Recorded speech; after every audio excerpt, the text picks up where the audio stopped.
Shalom. Shalom. We in, man? Yep, we in All there. right, cool.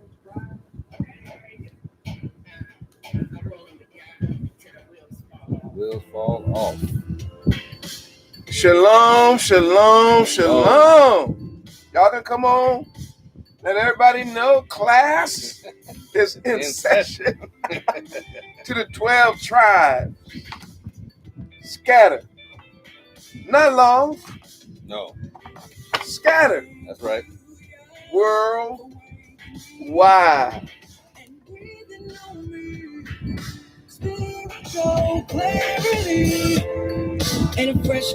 Shalom, shalom, shalom. Mishpachah.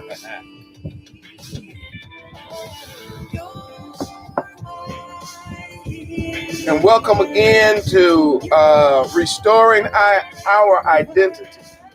Man, this is our 17th video. Flying by. Man, we've been putting these things out, haven't we? Yeah, we have. And it's all for Zion. Oh, yeah. It's for you. Because the reality is our identity was taken.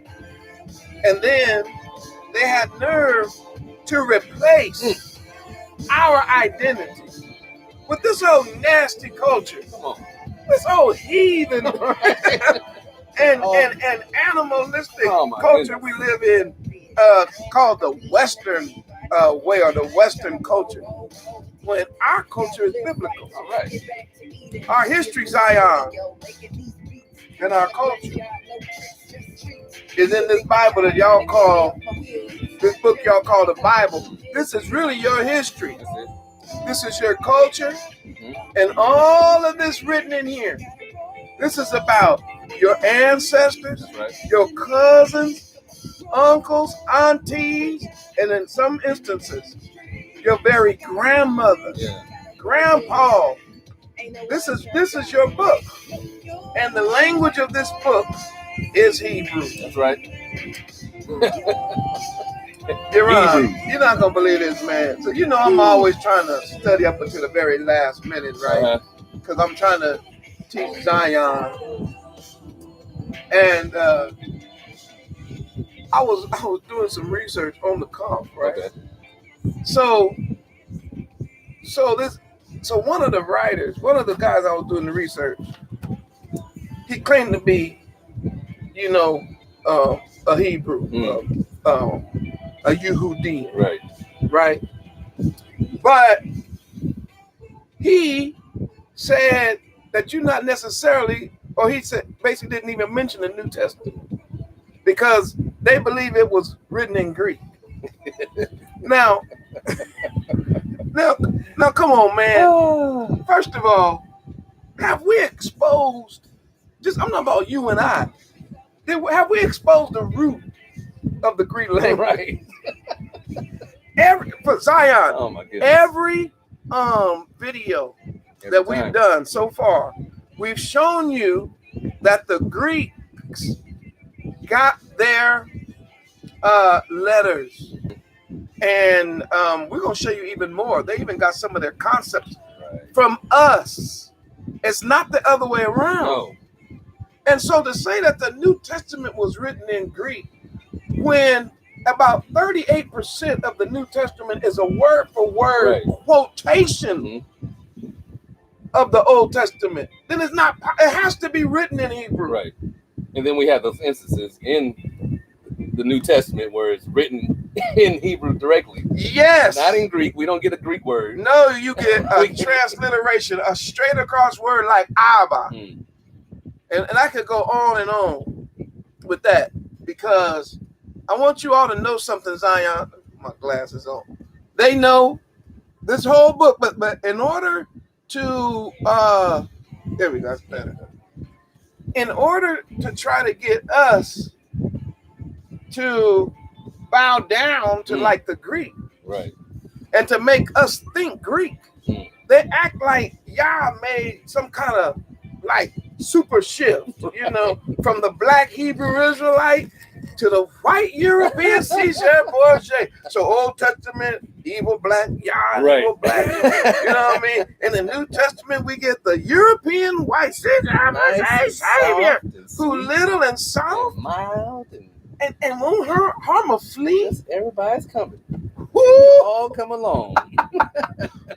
And all the laws of Old Testament Don't worry about those no more. been done away with, brushed under the. Matter of fact, y'all should be so happy I came because, woo, my daddy, he was something else. I'm so glad I'm out from under old pappy. Man, we found out it was a lie. Foolishness. Didn't he say, I come to do my Father's will? Right. He said, if you love my Father, you would love me also. He would have. He told some people, he said, you all are not children of my dad. Right. Because if you were children of my Father, you would love me. Abraham rejoiced to see my day, saw it and was glad. Yeah. Ain't that in the book of John? Mm-hmm. And then remember when they show us the Father, Right. that's John 2, and it will suffice us. Oh, you can just see him shaking his head like, my goodness. I've been with y'all 3 years. I thought I said it's clear. When you seen me, you seen the Father. That's it. And then he tells us in John again, he said, the Father and I are one. One. So this idea that Yah made some kind of shift Right. from the Old Testament to the New Testament is satanic. Yeah, it is. Now, this is for the new believers just waking up. So More gonna be trying to be calm. There we go. But you heathens Right. that created that concept so that you could push a new agenda Right. on our people to turn them away from their true identity and their true heritage, y'all gonna pay for that. Yes. You're gonna pay for it in the lake with the snake. The snake. It's called the lake of fire. That's right. And just so nobody will say, is he speaking in codes? Is he talking in codes? No, I say it then like this. Y'all going to hell for that. Go. Is that better? Straight up. Does that make everybody understand it? Should be That's how important it is. Let me move this up a little bit. There we go. I'm trying to get it right, y'all.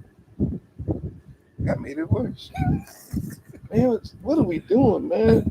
We got a studio tied together, man, with zip ties and we upgraded from the rubber band. The rubber band we gets had a break. Man, remember we had rubber bands and gorilla tape, man. We was doing whatever we could.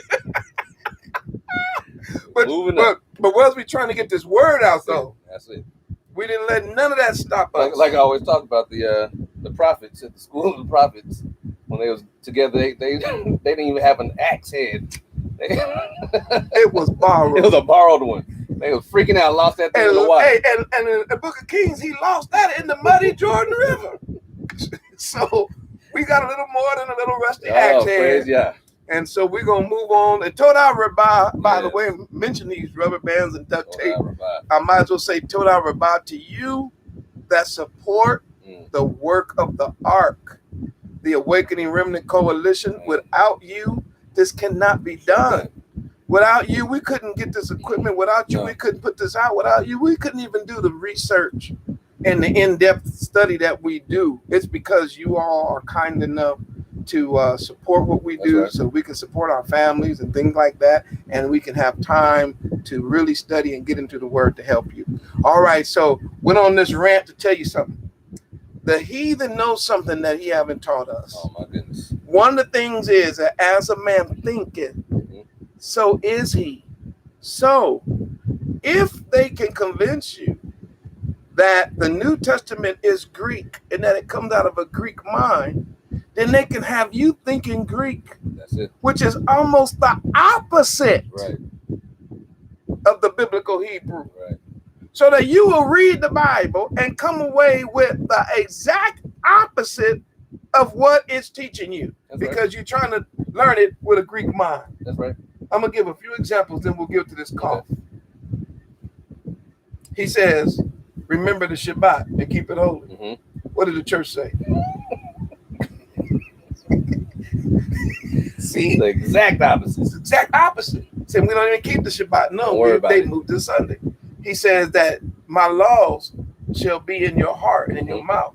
He said, according to my laws, They are forever to your generations, forever. The book of Deuteronomy chapter. So what does the New Testament, what does the quote unquote Greek mind tell us? You can't keep them.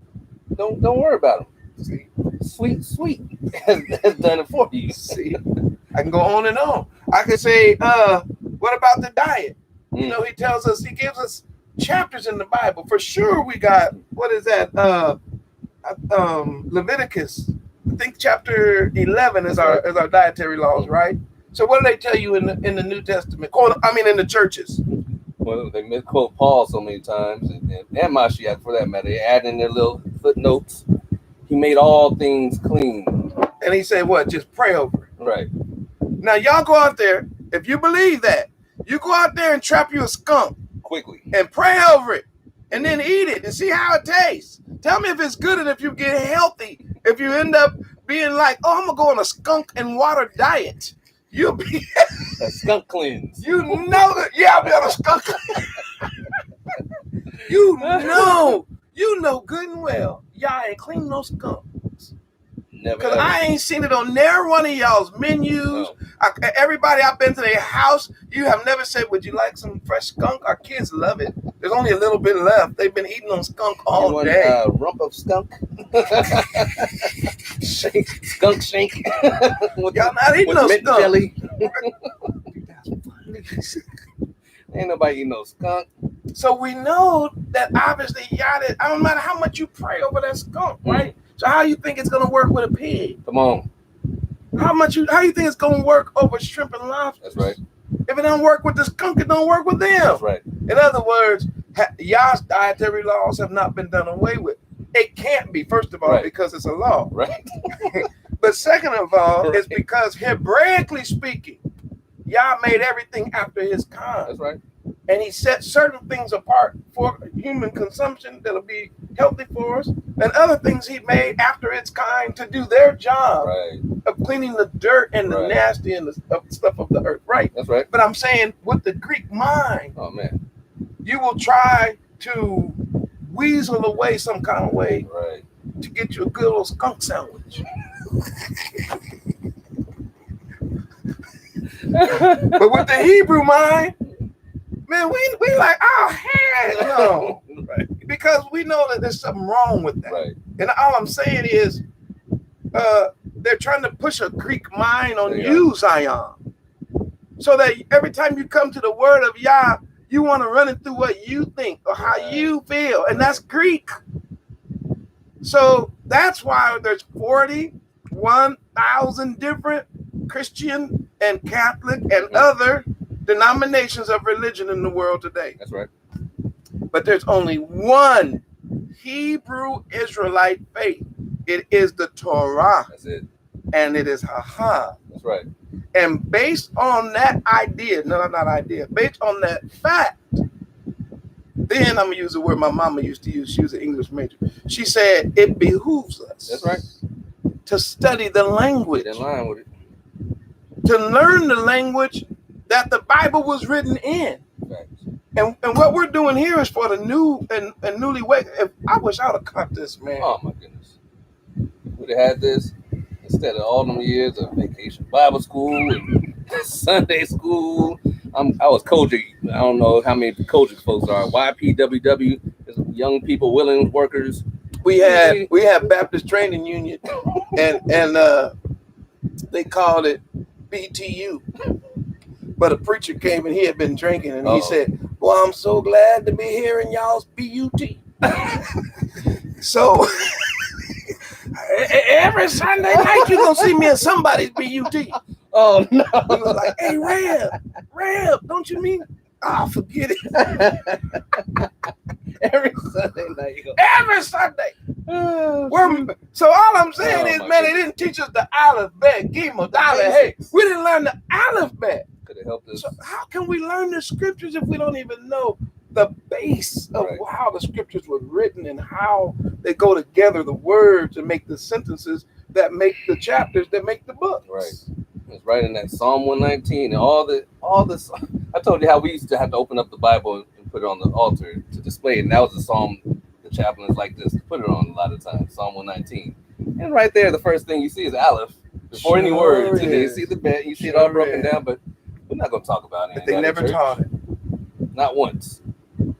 It's a dang shame, Zion. So you all that are starting your walk and getting this information, you are starting off miles ahead of us, and we give our praise for that. And if there's anybody that's out, well, I'll say younger than me, because you're still young. Those of you younger than me, you grab a hold of this now. You get it now.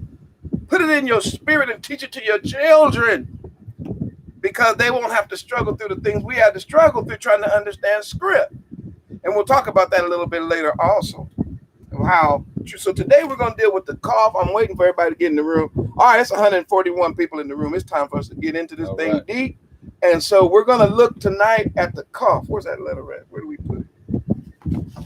Oh, here it is. Hold this up for me. Appreciate it. I want y'all to know something about this letter right here.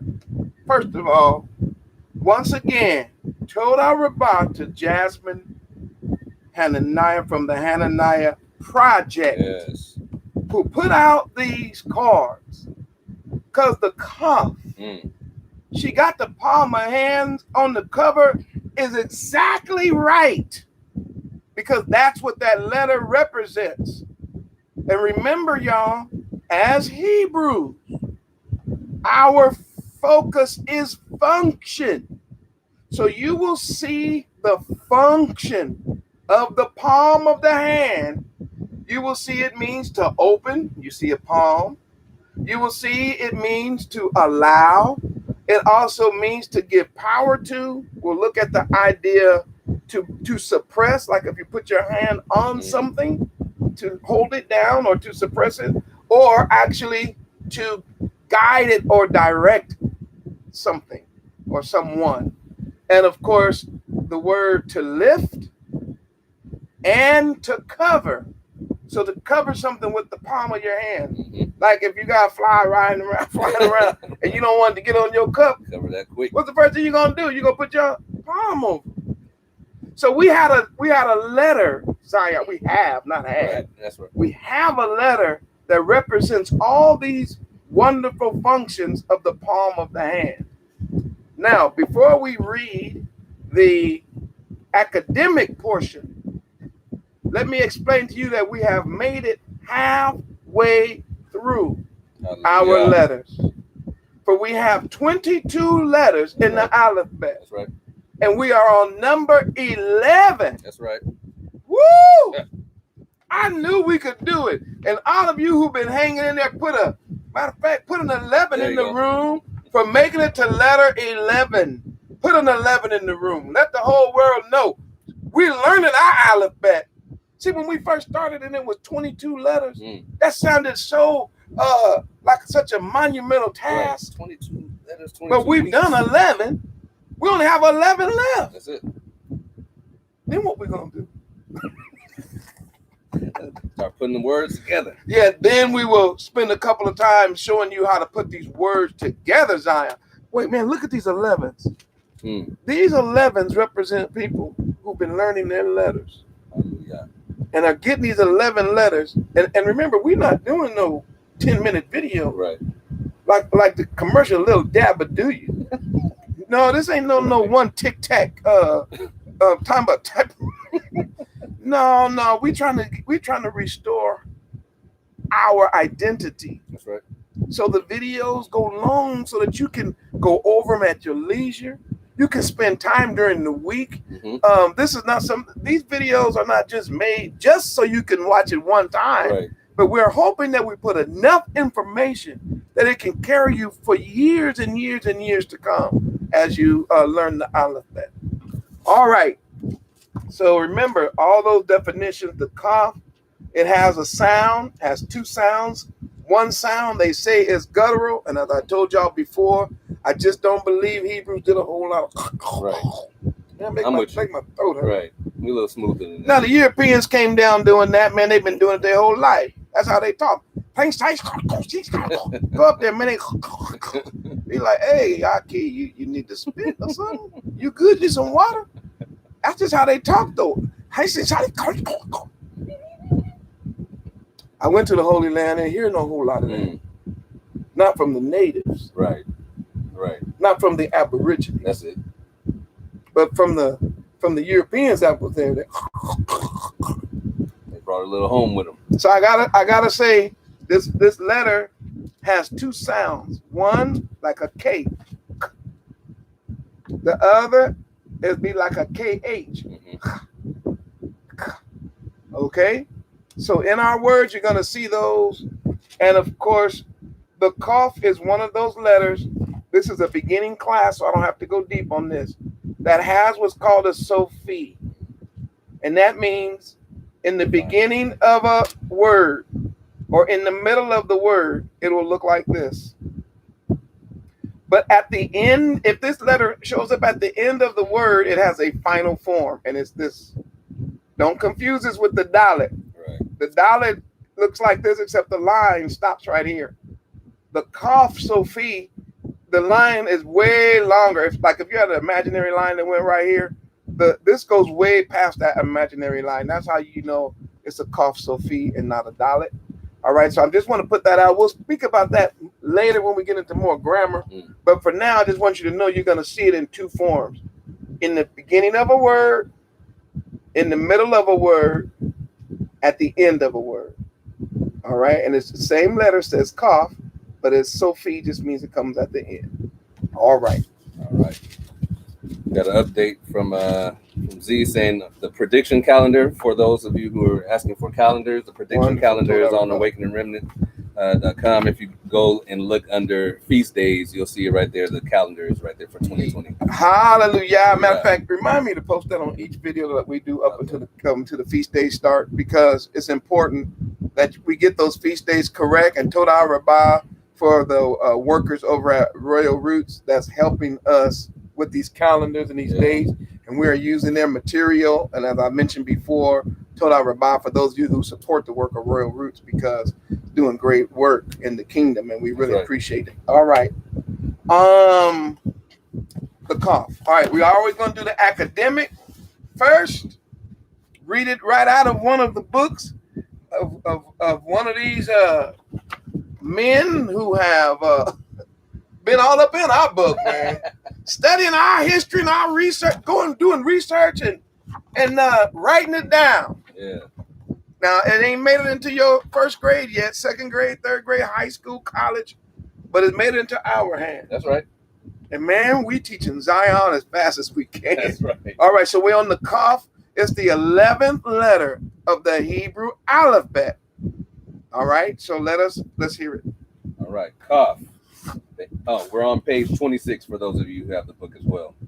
KAPH. The ancient form of this letter is the open palm of the hand. The meaning of this letter are bend and curve, from the shape of the palm, as well as to tame or subdue. Where's the letter? I cover that. No. Did I draw it? Man, I probably did. We need that. All right, wait. We'll find it. All right. Must have dropped. So read it again. I'll show you with my hand. Do it again. The ancient form of this letter, KAPH, is the open palm of a hand. So it represents this. The meanings of this letter are bend and curve. Because of the idea of a hand being able to bend, the hand bends, and the curvature of the hand, or the curvature of the palm.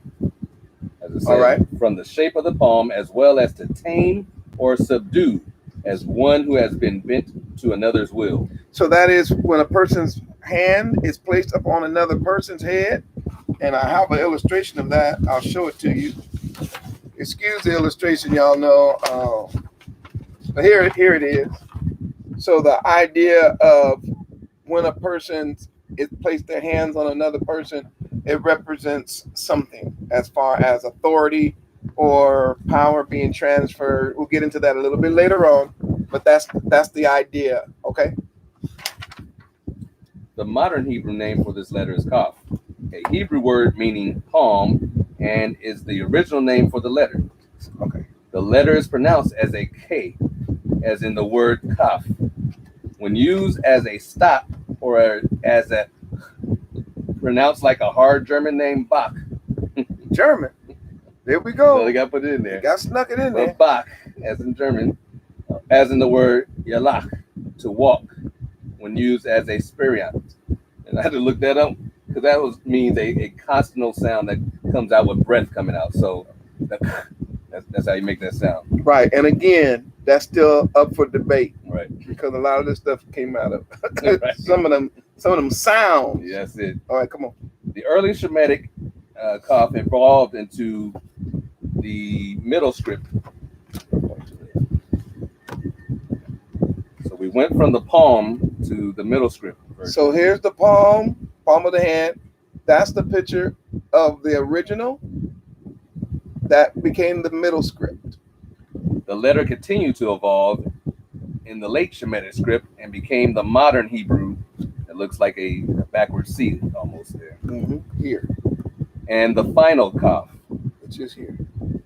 the middle Shemitic KAPH, became the Greek and Roman K, So you see again. written reversed. Now, wait. Did they confess it though? They did. They said this Hebraic script right here, Zion. This KAPH became K. So how can the Greeks claim, or how can the English people or the Europeans claim That's it. that Greek is all of that and Roman is all that, and they want to teach you English and they want to show you Greek words and Roman words and letters, but they don't show you the root because they know we the root. That's right. I was sharing this, Hula has her whole thing is called Royal Roots, right? And I was talking to her about this, about how can we make sure that we take our children and make sure they connect with the root. See, everybody want to start on another level. Sure do. But we were talking about this before the camera started rolling. We said, how come they want to take you to everything but Hebrew? Everything, but just mentioning Hebrew to some folks makes them turn up the nose. You're like, what's wrong? That's where all the book is a Hebrew book. Why don't we want to learn Hebrew? It is a shame. Well, I don't say we in 179 people. 179 people. What Bible do you read? I really spend most of my time in what's called the interlinear Bible, but I don't have it for you right now. But when I'm traveling and when I'm teaching live online, and when I carry this Bible right here.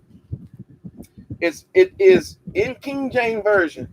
The reason that I carry it is because they have the Hebrew words.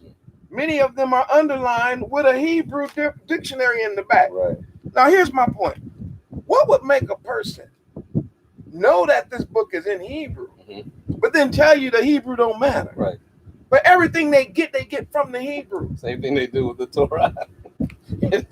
You don't have to worry about no. Why we still have it in the Bible then? Why you haven't torn out your Bible? Right. If it's done away Why with. are you reading any Psalms if you're not going to read the first one? Which establishes it's foolishness we were taught. And So the Yah for the wake up. so what they did by keeping us blind to our alphabet, then a lot of the definitions that they came up with, and I'm not going to, because these lessons are not to operate in the negative. Right.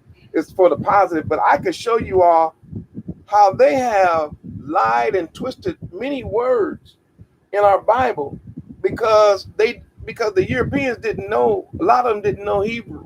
Right. And so a lot of words that they gave you definitions to weren't even the real definitions. Right. And then a lot of the stuff that that the actual people who studied our language knows, it never was able to make it mainstream because they considered it offensive to other people. That's right. What does that mean? Can I, morehyosh interpretation? Taking black people knowledge, taking what they call Negro knowledge and pushing it on white Europeans was insulting to the white European upper class. So they were like, if you're going to bring that type of information to us, you must temper it down. You must tame it down. Even though they are some of the nastiest and most evil people on the planet. But they got that air to them like they would never hurt a fly. Right. At the same time, got a little boy 6 years old climbing in diamond mines. And then if they think he stole something, cut his hand off. Right. So that these Europeans can wear diamonds and gold around their neck. Y'all better cut it out. So my whole point is they felt they were in a position to reject our word and to change words. That's right. Just like they did with the king. It might be offensive to use king. Let's use the word Lord. What? Oh, let's not put in the name Yahuwah. Let's just say the Lord. Who are you? Who do y'all think you are? That's crazy. You pick up our book and then decide you're going to change something because you think it's offensive. You're going to pay for that. But for you watching this video, the purpose of us doing this is so that you will know the truth. Never fall for them lies again. Did we finish all of the academic? That was it. Man, that was a quick one, wasn't it? Yeah. So we're going to move off of Jeff for a minute. Where do I put the thing? Okay, you have to hold this up for me. Here we go. KAPH, as he mentioned, the palm of hand. The shape of our letter basically is the shape of a hand. Now, I will put out a little warning. Some people who like, like to buy little trinkets and stuff. They got this little trinket that they say is Hebrew Israelite, but it's not. It is Buddha's palm or whatever. Yeah, it's called some kind of a Buddha palm. Something crazy like that. And they say that's the KAPH. Don't fall for it. That's a cultic symbol of Baal, and it has an all-seeing eye. So y'all don't be buying them trinkets thinking that you wearing the KAPH around your neck. Right. That's worse than wearing a cross. We don't wear crosses either, by the way. No. That's a whole nother lesson. But you will see sometime when you look up the word KAPH, they'll show you that trinket, and it's got a hand. But that's not the picture. They stole, once again, they stole that from, and I'm going to prove it tonight. They stole it from the original Hebrew. The Satan worshipers stole our KAPH and made it into something, just like they did the Tav. It became a cursed symbol later. They did the same thing with the KAPH, which is the palm of a hand, which was a very powerful and righteous symbol, because it was not the hand of Baal that our people was concerned about. It was not the all-seeing eye of Ra. Right. Man, I gotta calm down. It represents the hand of Yah. That's it. In our lives. Right. So Zion, we got two hand letters. Back to back. All right. So the first one that we had last week was Yod. Y'all remember that? And it primarily meant to work or power, deed, finished work. Whereas the KAPH, which is another hand, it represents a different function of the hand. This function is to open, to allow, power, or to suppress. It also means to lift up or to cover. So you see two hands. Don't that make sense? That is. Because we know the right hand, we know that Yod gave us the idea of the right hand of Yah. That's right. Which obviously means that KAPH is the other hand. And remember, we're dealing with function. So what does Yah's hands do? They not only work, but Yah's hands control. That's it. When I was young, I grew up in the country, right? Our people were singing songs they didn't even know. They didn't even understand what they were saying. Some of that stuff was so powerful. One of them songs was, and they used the word Lord. That's why I don't like the song no more, but they said, I know the Lord, I know the Lord, I know the Lord, I know the Lord, I know the Lord. He laid his hand on me, hand on me, hand on me, hand on me, hand on me, hand on me, hand on me, hand. Yeah, you know that. Just keep going. So it goes on and on. But they don't even understand. Number one, his name is not the Lord. Right. They don't know they were saying Baal. Baal. They don't have no clue. No. We know now.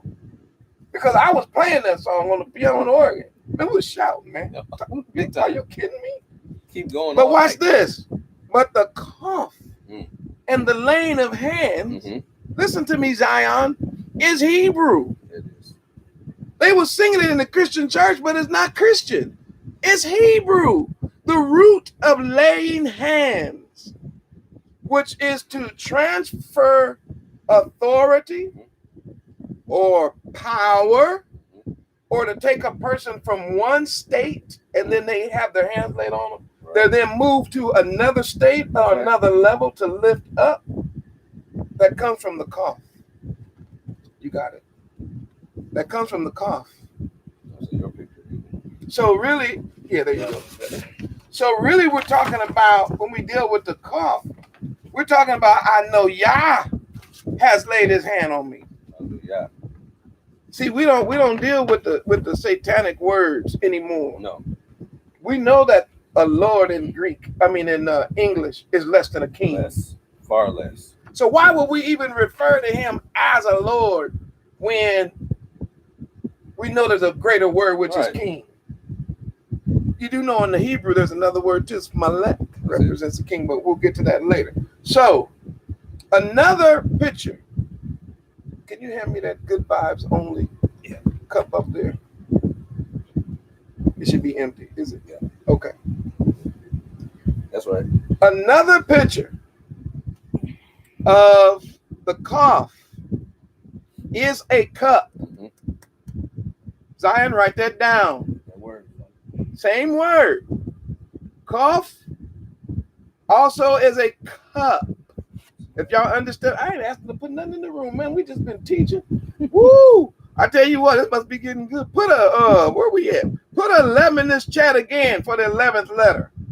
Put an 11, and we're gonna see another picture of this cough. I'm gonna show you how your ancestors saw function. Okay, this is a cup. But watch this. What if I do my hand like this? Instant cup. Huh? So you get that water. Yes. Look, Zion. So we even call it that. We say, cup your hand. So functionally, the palm of the hand is a cup also. It can hold water. That's it. Or it can hold another substance. It can hold because it's a cup. It is a cup. So cough, palm of hand representing a cup.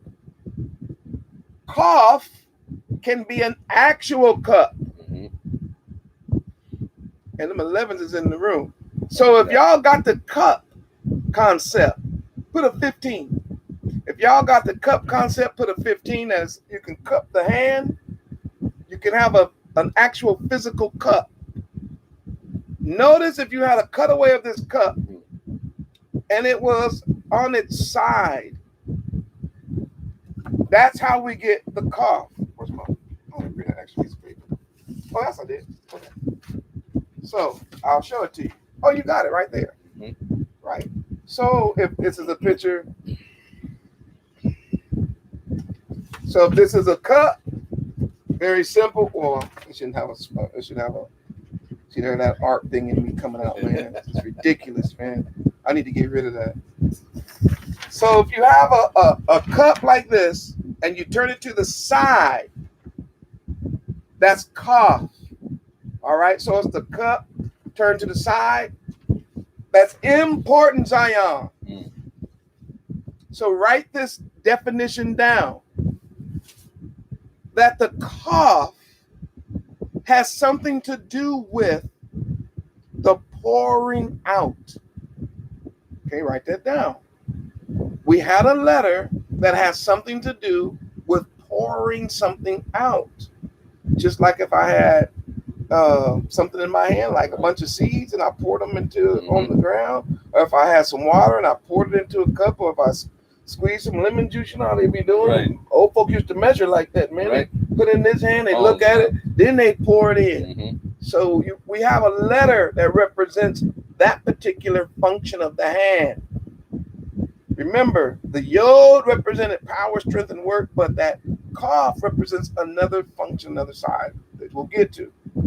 Because it's important that we get the fact that this is a cup on its side and that it does a couple of things. If it's up like this, it's either to maintain or to receive.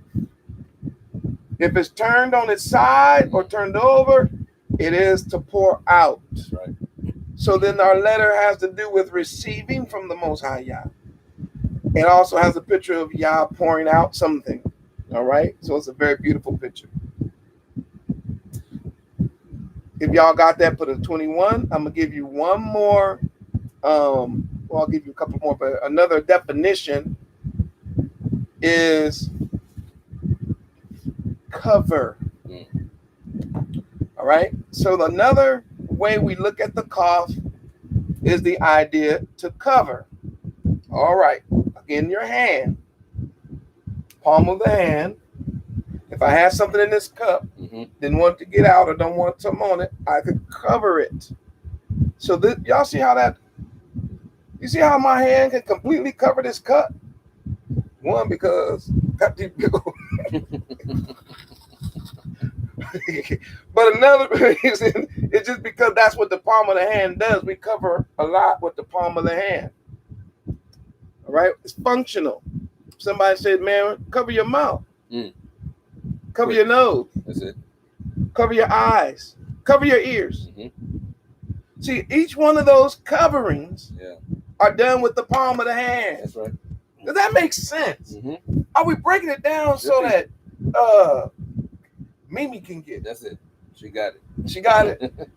Jane and Ari. That's right. Soch. You know what I'm saying? Yeah.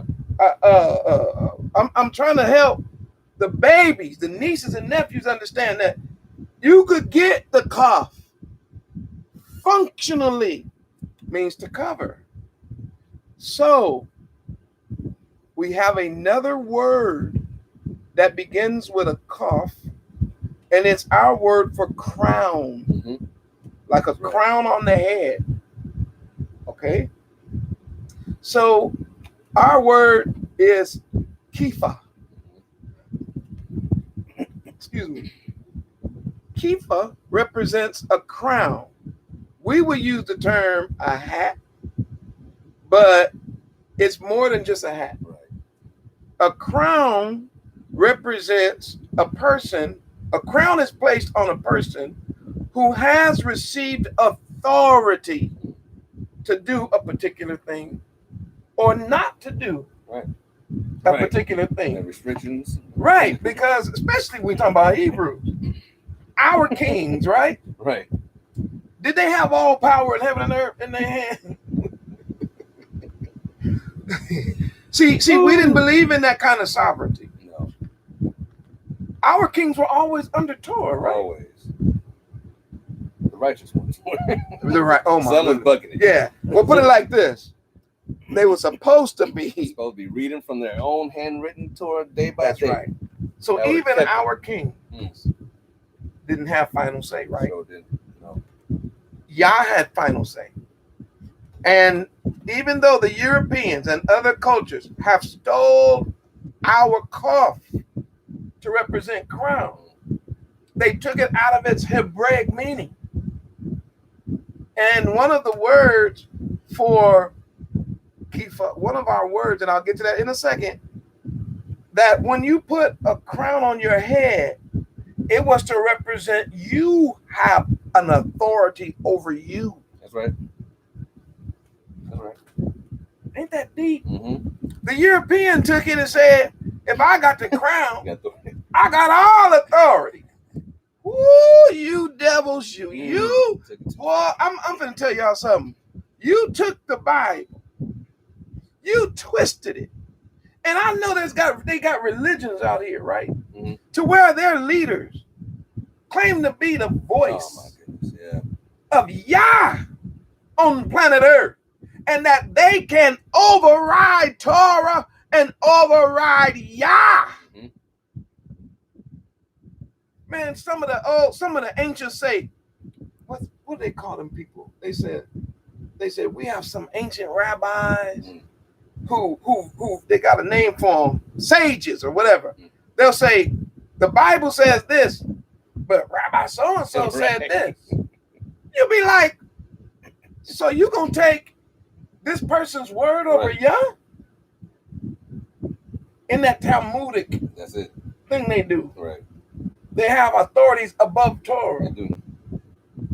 And in the same way in Christianity, in the Catholic system and stuff. Exact same. They got words and they got people that have an authority over Torah. Right. And don't think it ain't in church. Because it's in the church too.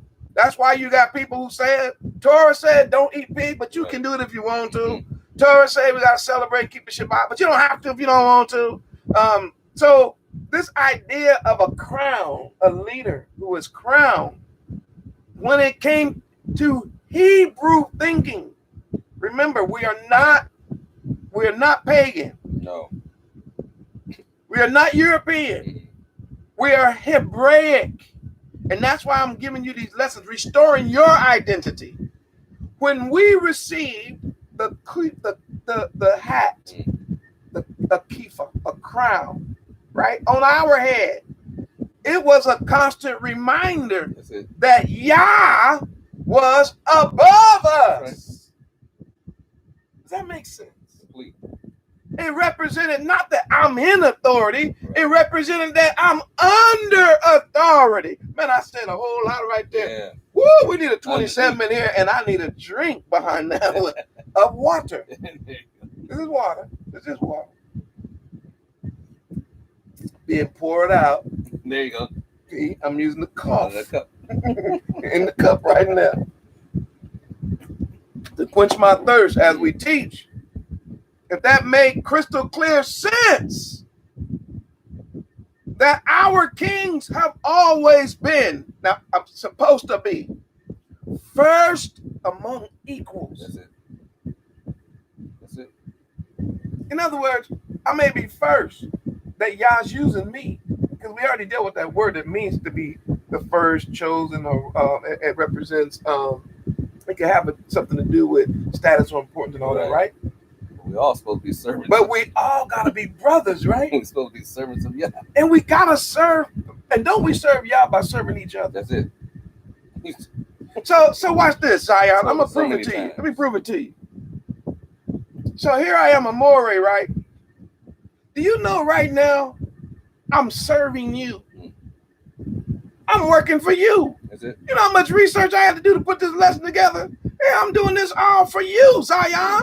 What if I turned the tables and said, I'm going to come online and I need y'all to teach me to cough because I'm the uppity up and the muckety muck. You all should be doing the work for me. You should be doing the research for me. I'm the leader. I'm the one teaching. I'm the one doing this. And then I'm going to sit online and wait for you to show me the, man, wouldn't that be? Because that would be wrong. I think I'd probably be online by myself. Audience of one. So the leaders of our people were the servants. That's it. That's what we want to hear in the end. Well done, thy good and faithful servant. Man. Not king. not servant. Good and faithful servant. While everybody else was out doing their thing, you were studying. That's it. You was praying. You were doing research. You know, you were out trying to lead a good example for the Awakening Remnant Koalition. You're not just out here trying to lord over Yah's inheritance. What kind of sense does that make? Yeah. So our crown, yeah, whatever crown we receive, it's to let the world know that we're under authority, not over anything. That's it. So that's what it is. That's what it's about. Man, it made me think about something. Many of you Hebrew Israelites watching me, and those of you scattered worldwide, many of you have sent us information and letters and questions and things like that. Please understand, if you don't get an answer right away, that does not mean that Moray and Yaron have become uppity up and muckety muck. It don't mean that we sitting in some ivory tower like we're not going to answer your questions.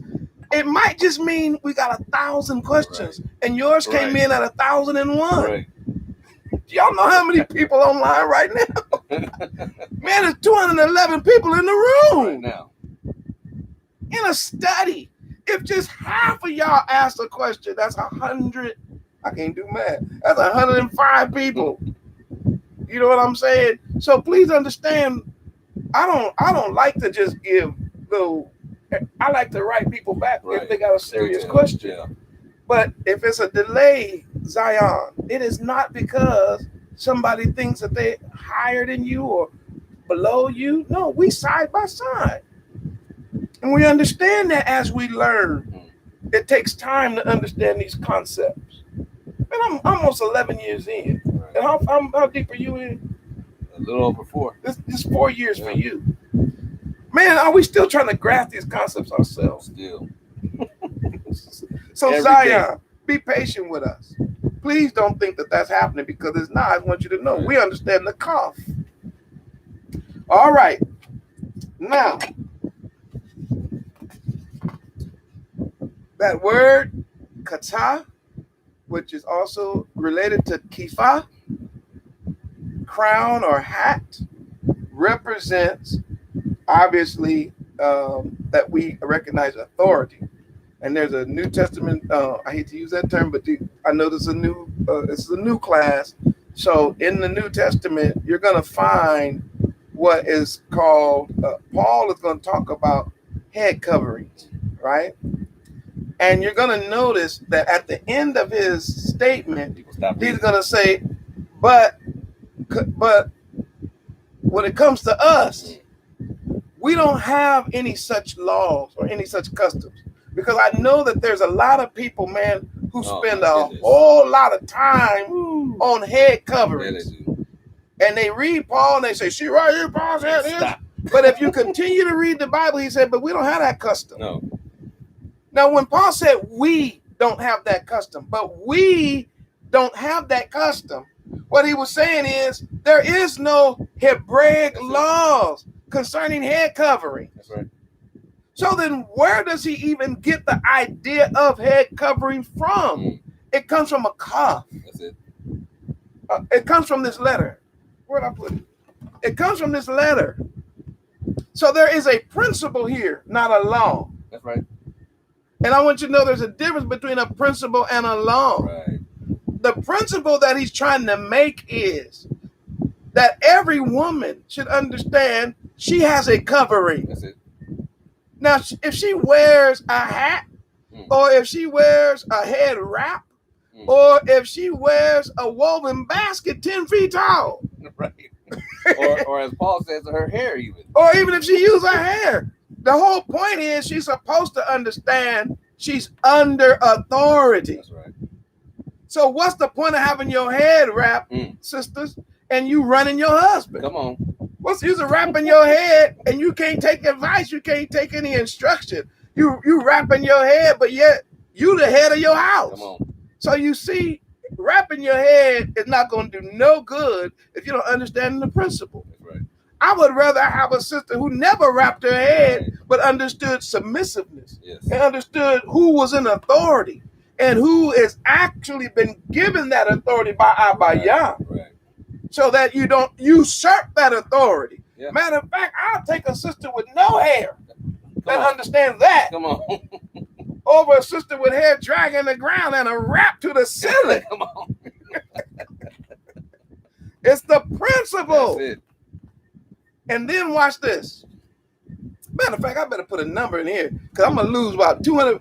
I probably done already lost people when I mention that because they say, there you go, talking about this. No, we're going to always tell y'all the truth. You're just waking up. You might as well learn your culture. Right. There was a reason for a head wrap. There was a reason for hair. There was a reason for a covering. It wasn't to say I'm Israelite. Come on. It wasn't to say I'm keeping a long commandment. No, it was to say I'm under the authority of my husband. Am I right about that? Right. But there's no law. Right. So that if you don't have a covering, it don't mean you're breaking a law. That's right. Just stay under the authority of your husband, whether you have it or not. And if you got that, put a 37 in the text. And I need a 37 from everybody. Now let's continue. The man. Come on. Now you got to do that one. Will also have a cover. Yeah. People don't want to talk about that one. What is his cover? Yeah. Right. Yeah. We fall under his authority. Exactly. So when you talk about the submissiveness of a woman, right? Mm-hmm. The very next thing you talk about is the submissiveness of a man. That's right. For he's under the authority of Yah. Come on. Hamashiach. Mm-hmm. And Hamashiach said, I didn't do nothing without my father. Apart from him. So you see how this thing will work beautifully if we understand KAPH? In that order. That the palm of the hand of Yah is a Hamashiach. Mm. Hamashiach, palm of his hand is up on us as men and the leaders. We ought to be having then from the same authority and righteousness ought to come from us to our wives. Mm-hmm. And from our wives and us, it should go to our children. Yeah. So that when we watch our children, it should be in line with Yah. Then through our wives in line with Yah, husbands in line with Yah, because Yahushua's the visible image of the invisible Yah. And so that we all represent Yah. That's all in that laying on of hands. And that's where the covering. So symbolically, our people would wear a turban. Or a head, what the men would have like what we would call today a turban. The priest. Yes. And the men, oftentimes, they had long hair. They had dreadlocks. And of course, we're not dealing with the whole issue of what Paul said about a shame of man having long hair, because that word shame and the word sin is two different things. That's not our lesson tonight. It's not. Because when our men wore long hair, it was a sign that they were humbling themselves under Yah and allowing themselves to be sort of disheveled in a sense to let the world know I'm in a covenant. So when you walk by and you saw a fella, man, he was dreaded out to the ground. Yeah. You'd be like, dude, what happened, man? I'm in a covenant with the Most High Yah. As bad as I want to comb this stuff out or something, man, I can't do it. Why? I'm in a covenant. So that's another lesson for another time. But the idea behind the KAPH is that idea of a crown, but it also represents covering. And of course, the covering is for protection, which is another word I want to give you. The KAPH carries with it the idea of protection. Mm-hmm. So 2 words we can put in here. Instead of just protection, you can also put preservation.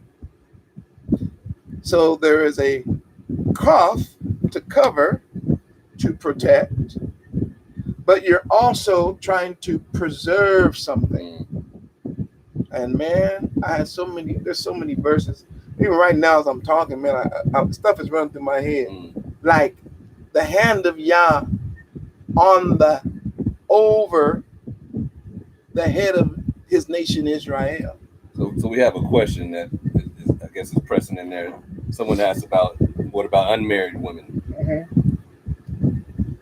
I say unmarried women, right? Unmarried women is the same thing. Everyone has a head, and it'd be marvelous if you were unmarried and your father is still living, then he still represents the head. Then the way it's supposed to go Hebraically, if you got, let's say your father has passed, the oldest son is supposed to now take the position of the head of the tribe, the head of the household. You see it in scripture. Oh, for sure. But many times, because we've been so messed up, I know we are trying to restore our culture, our identity. And when we start trying to restore it, that's when we see how messed up it is. Quickly. Because this whole idea of a woman saying, I'm my own woman and I'm independent, I do what I want, I think the way I think, and blah, blah, blah, that's completely against Torah altogether. For she is never out from under the authority of, or shouldn't be out under the authority of a man. We are a patriarchal culture. Our men were supposed to be righteous. Our men were supposed to be holy. Say that again. Our men were supposed to be the kind of men that any woman would want to be under that kind of authority. Right? It's not intended for us to be. Now, I'm not going to say all men. Right. And for sure, many of the men is waking up to the truth.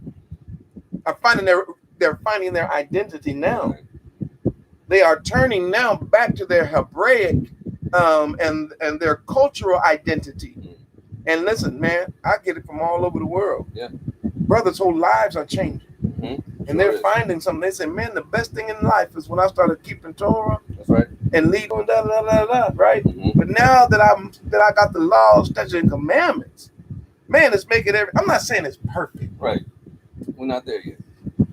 Because sometimes there's still a little slave driving that goes on. We're gonna have to correct. But outside of that, that's an inside joke between me and you, wrong. But outside of that, we're growing in the truth now. So that's what authority represents. All right. It doesn't mean that you always have to walk around with a hat on. That's not the point I'm making. Right. Or always having to walk around with your hair wrapped up.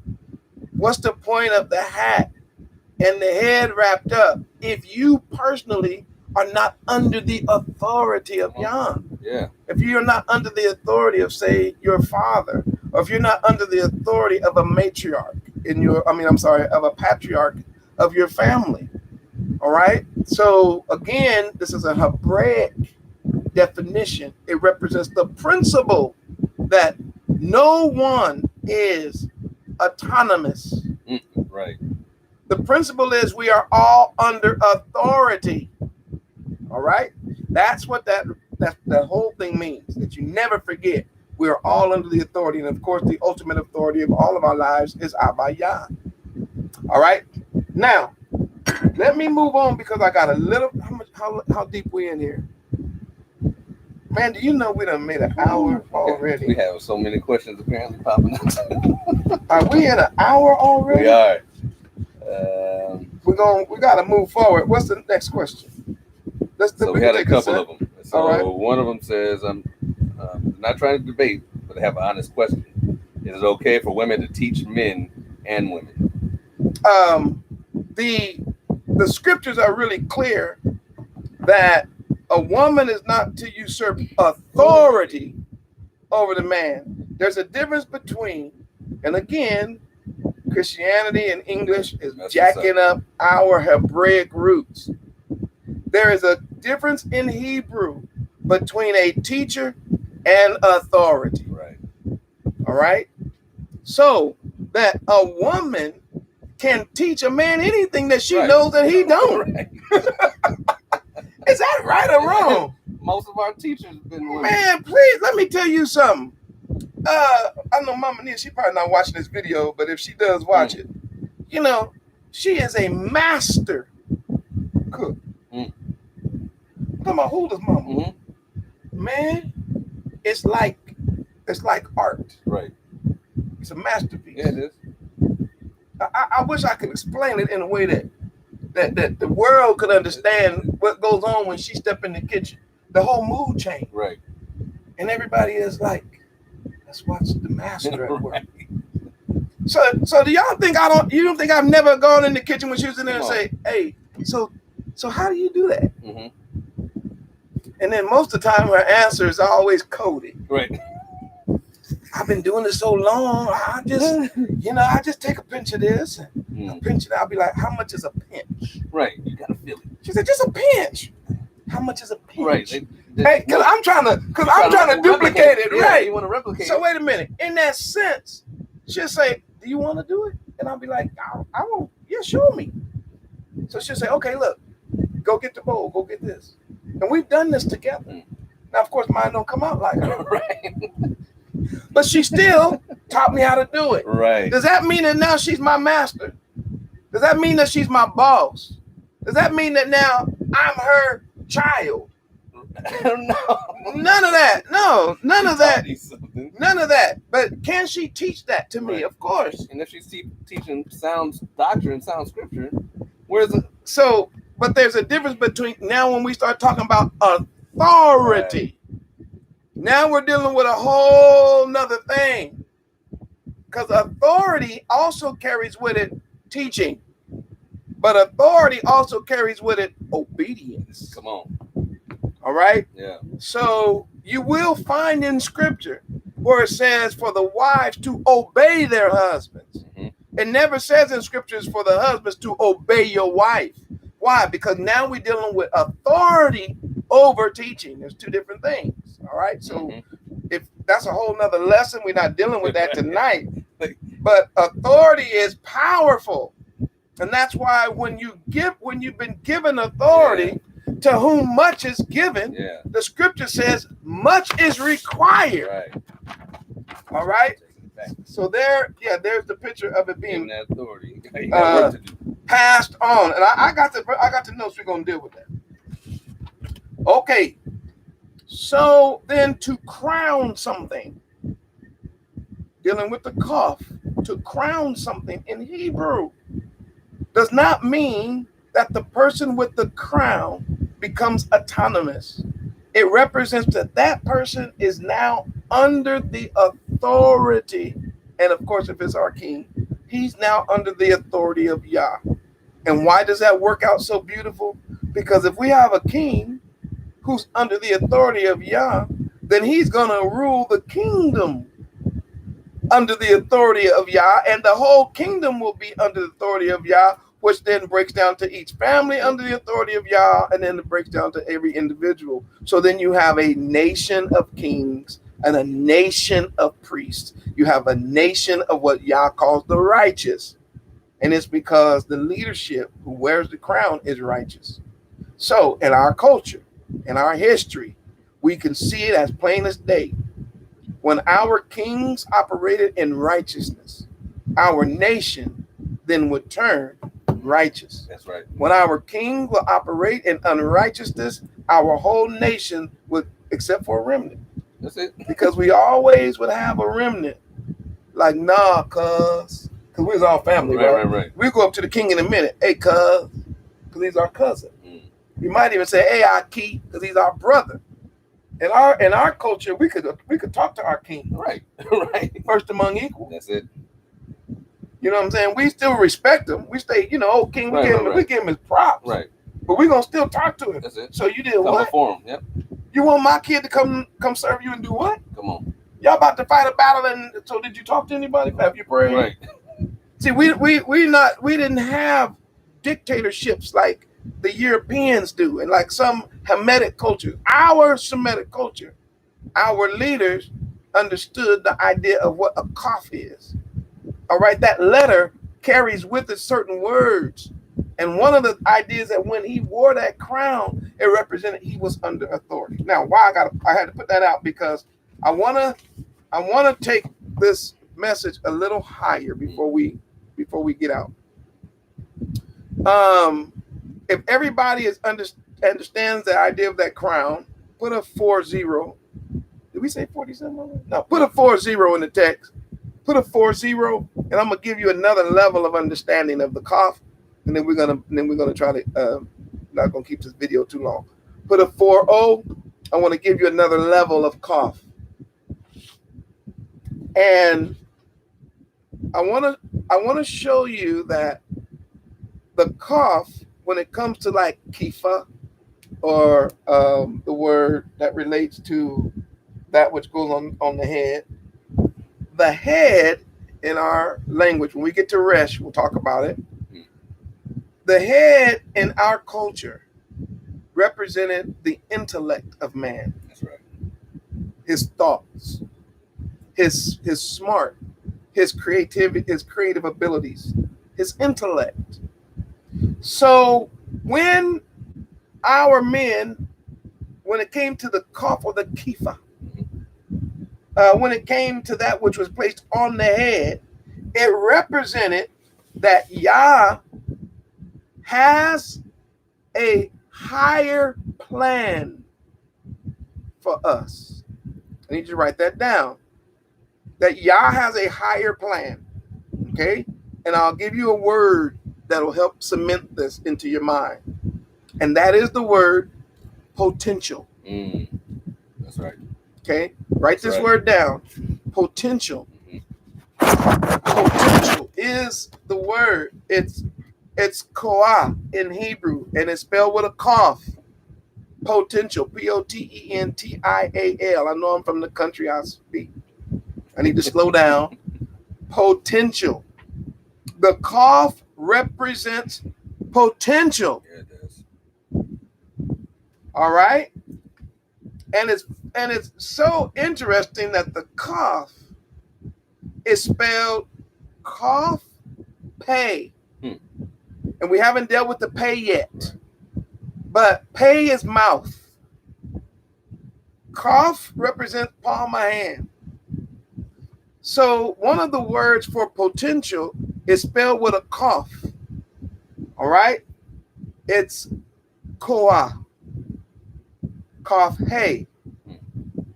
One of the words that has to do with actualizing it, like taking the potential and making it real, is our word poel. It's spelled with a pay, and it's a simple pay ayin lamed. And you'll get this in a second, but watch. Pay is mouth. We haven't dealt with that letter yet. Ayin is eye to see. Lamed is obviously represents the shepherd's staff, rule, authority. So the idea of being able to say or to speak something so that people can eventually see that you are under a particular authority, that it is actualized in your life, is related to to cough, the two letters. So you can put these two words together, potential and actual. If you put them together, you have actual potential. So one of the things about the cough is that the cough, oh man, I'm about to, I feel something. The cough, when we're dealing with Yah's hand up on us is to help us realize our actual potential. Yeah. Did you get that? That's it. That makes sense. It did. I'm going to say it again. The cough, the hand of Yah in our life is to help us realize, in other words, whatever the true potential is that he put in us, with his hand on us, that thing can be actualized. Yeah. It can come out. That's it. And let me just know, there is no real rule of measurement. What happened? Unstable. You got to be joking. And we plugged in. Plugged in this time. Hardwired. We hardwired in. How is that possible? The bill's been paid. Zion sent in some money. We was able to pay the bill to do this, man. See how they doing this? Let's continue. Always when we get to this, untapped potential. One of the problems that I have, and I'm talking about personal now, that I have with our people today is that so much of our potential is just wasted. And you're talking about potential that no one else on the planet has. The gifts, skills, abilities, wisdom, knowledge, understanding, the thoughts that we can think, the art that we can produce, the messages that we can bring forth, all that potential, Yah has put that in Israel. And do you know the majority, not the majority, but the majority of people in prison today are from Hebrew Israelite descent. And when you see that, I see one major word, and I heard this a long time ago, and I can't get out of my head. One major word to me is waste. Yeah, it is. What a waste. All that potential. Right. all that mind, all that ability, all that strength, all that power, just wasted on trying to sling some drugs, or on fighting their own brother, or shooting or killing or murdering or robbing and thieving. I mean, like, what are you doing with the potential? Yah made you fearfully and wonderfully, which means he took his time and carefully made you, Hebrews, in such a way that you would have the potential to change the world. That's right. And what are we using it for? To spit in microphones. Come on. To walk around sagging. To shoot each other in the street. Right. Nothing but rap videos and fake teeth. You know what I'm saying? Gold grills and money, get money, get money. Oh, get money, get money, get money. Oh, bastard. Oh, nigga, get money, get money, get money. Ooh. Yeah, baby, get money. Get the money. Get the money. Get the money. But what the hell is going on? Wasted. Just wasted talent, wasted time, wasted energy. Don't understand that when you were born, you were born with potential. And here's something else sad. You know, abortion is completely against the Hebraic faith, right? You know another reason? Because every Hebrew that's conceived in the womb is conceived with the potential to change the whole world. Right, something like. Man, if somebody would have told me years ago that I would be speaking with Yaron to over 200-something people, at what time is it? Oh, some people, y'all up at midnight right now, learning the alphabet. But I would have never known I had that kind of potential in me. But here we doing it, right? Because the KAPH, his authority in our lives. So now I looked online the other day, man. We done put out some 500 videos of teaching and of teaching Zion. Somebody would have said that to me, man, when I was in high school. Oh, eventually you're gonna be a more and you're gonna be teaching Zion. Like, you talking about? Oh, what is a more? Who is Zion? I'm teaching the Ashkenazi. I'm be teaching. Yeah, how can I teach what? Not knowing else. Man, I was trying to play football. Right. You know what I'm saying?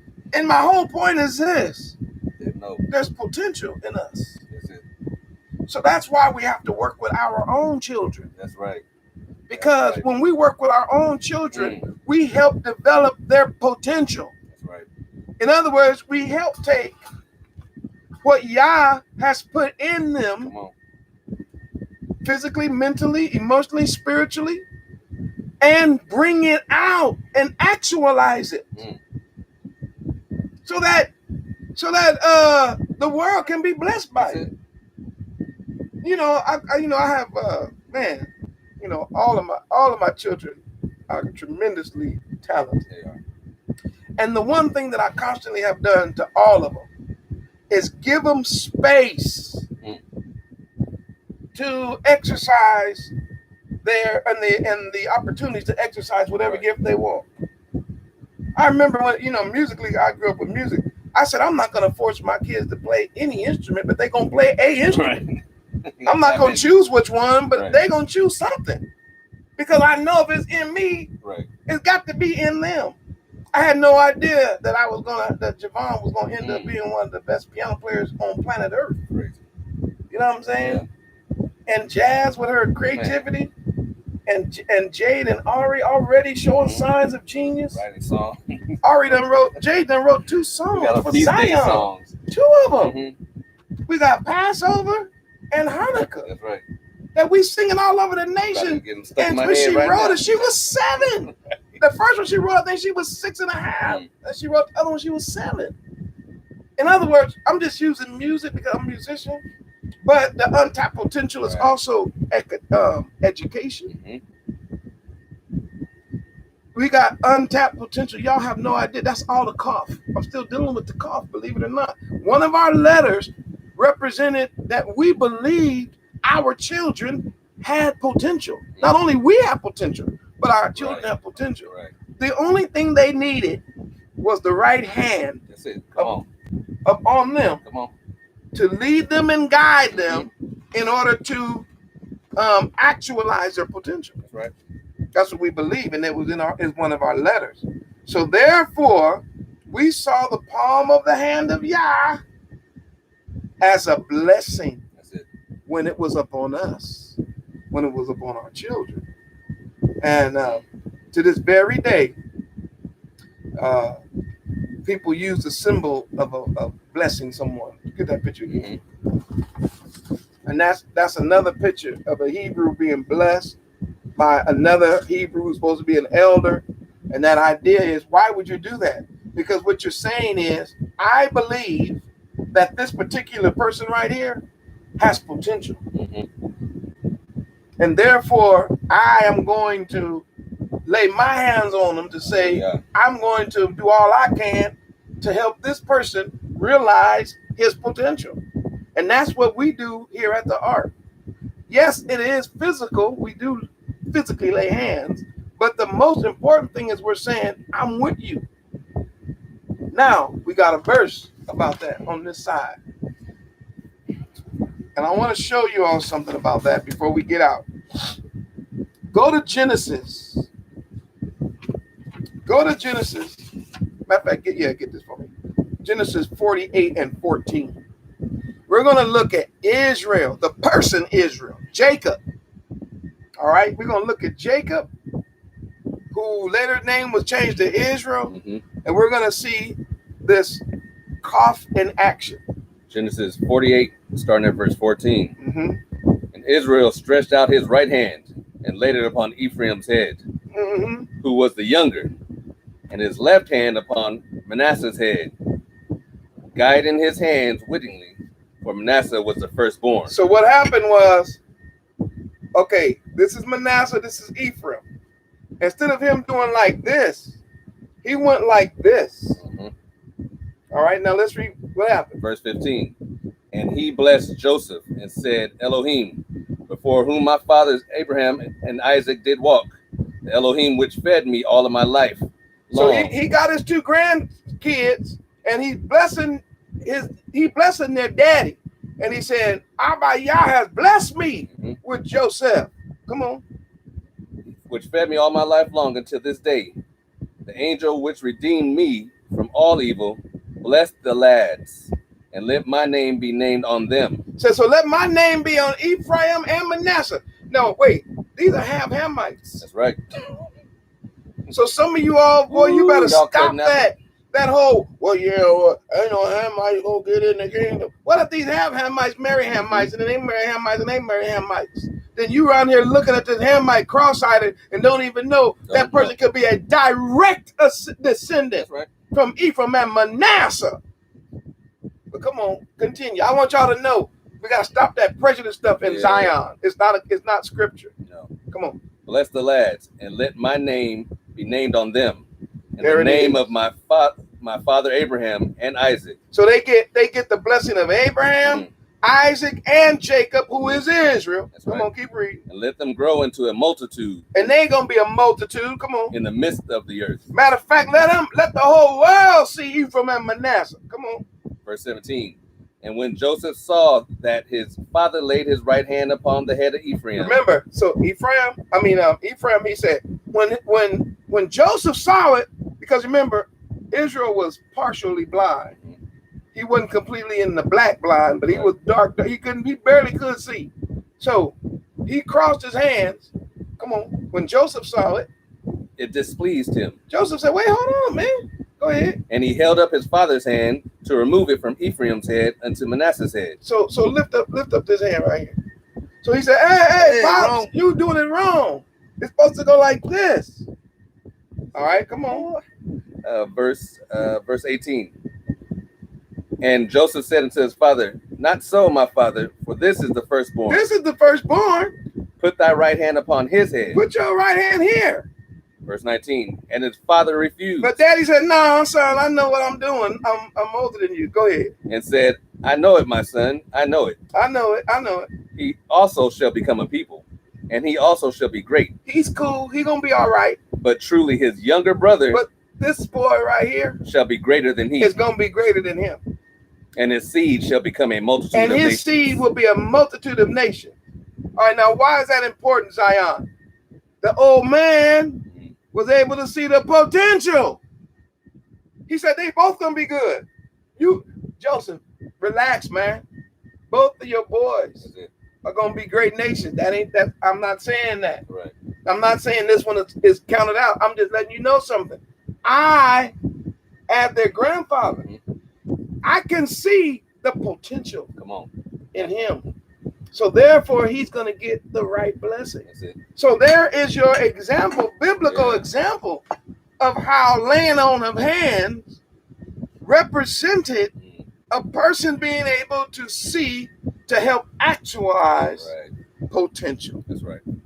If y'all saw that, put a 60 in this chat, and we're working our way to the end, man. Until I rebut for that verse. Let's look at let's stay on the positive for a minute. All right. Go to Deuteronomy 34:9.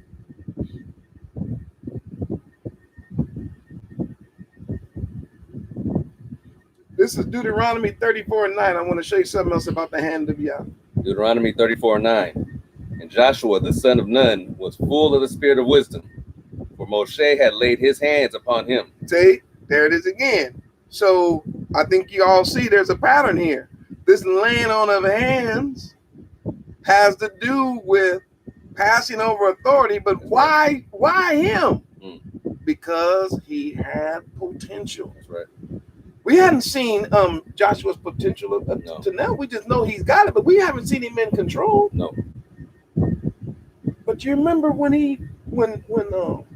Moshe finally died and he took over? Did he actualize his potential? Oh yes. Y'all should go read that book. Joshua. Go back and read Joshua's book. Man, he wasn't taking no prisoners. Matter of fact, the only person next to Joshua, and Joshua don't get the credit he should. No. The only person greater than Joshua when it came to that, man, was Moses. Other than Moses, wasn't nobody greater than Joshua. See how Joshua subdued the promised land. Come on. So how did Moses know that he was choosing the right man? Yah said, go get Joshua. Had him by his side in the tent. Go get Joshua. Come on, my boy. Yep, he can do it. You sure? Oh, yeah. The potential that he has in him, when he get over that land, he's not going to waver to the right or to the left. He is not going to stop fighting until that land has been subdued. He's the one. That's right. So therefore, Moses, according to the Bible, this is on the positive, according to the word of Yah, laid hands on Joshua. That picture again is the picture of the KAPH. Right. Just want you to see that in function. All right. And of course, the potential was actualized when you read the book of Joshua. He got to the end. He said, man, y'all can do what y'all want to do. But as for me and my house, man, we serving Yah. Why? Because all the battles, man, that he has won on our behalf is unbelievable. All right. Now I'm gonna give you an illustration of the hand of Yah, control of Yah, in a negative. Okay, Zion. Now we're gonna see Yah's hand of control in a negative. Go to Exodus chapter 7. Some of y'all remember this. I taught this not too long ago. Go to Exodus chapter 7.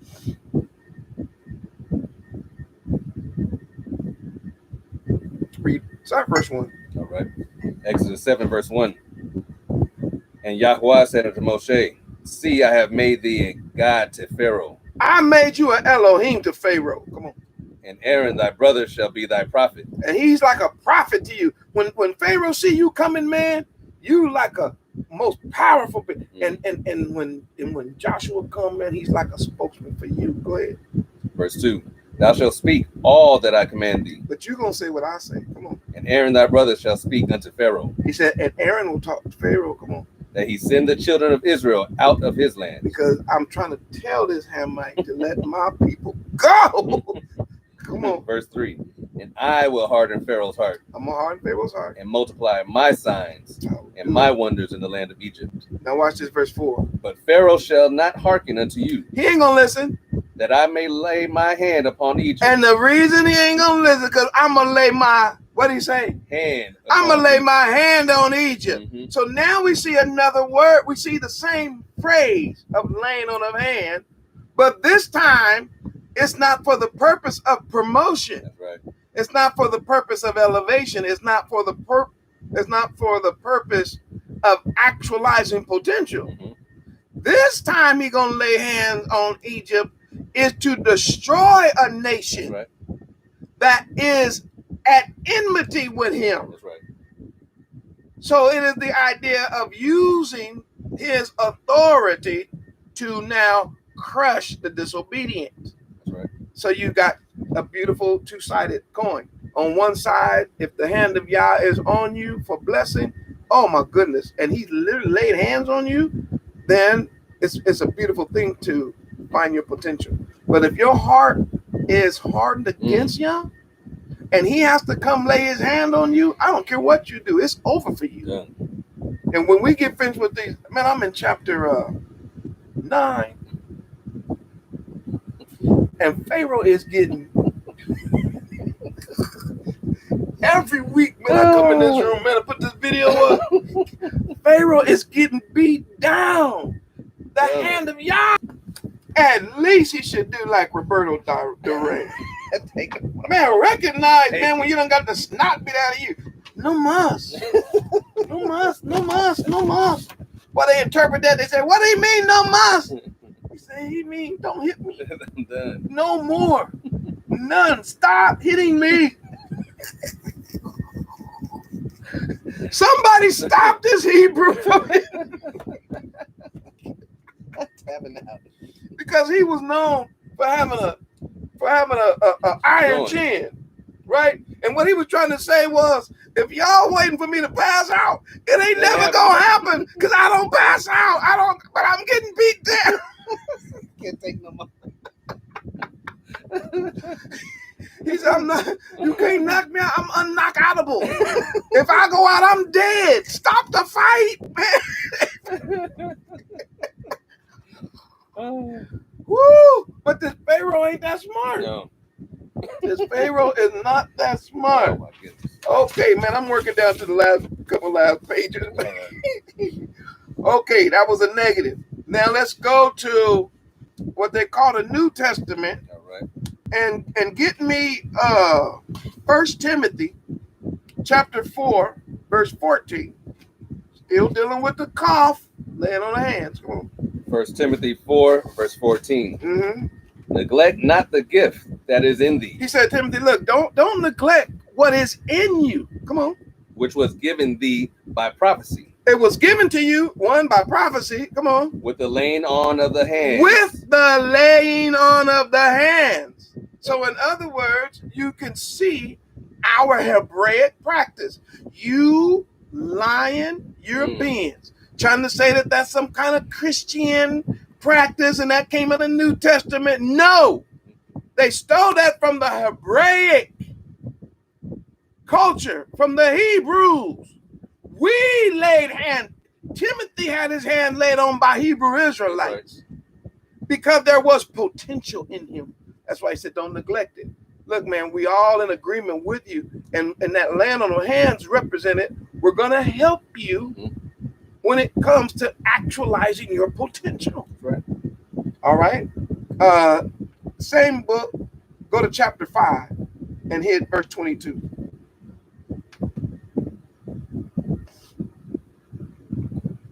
First Timothy chapter 5, verse 22. Lay hands suddenly on no man, neither be partaker of other men's sins. Now watch this. He said, now look, don't just go laying hands on everybody.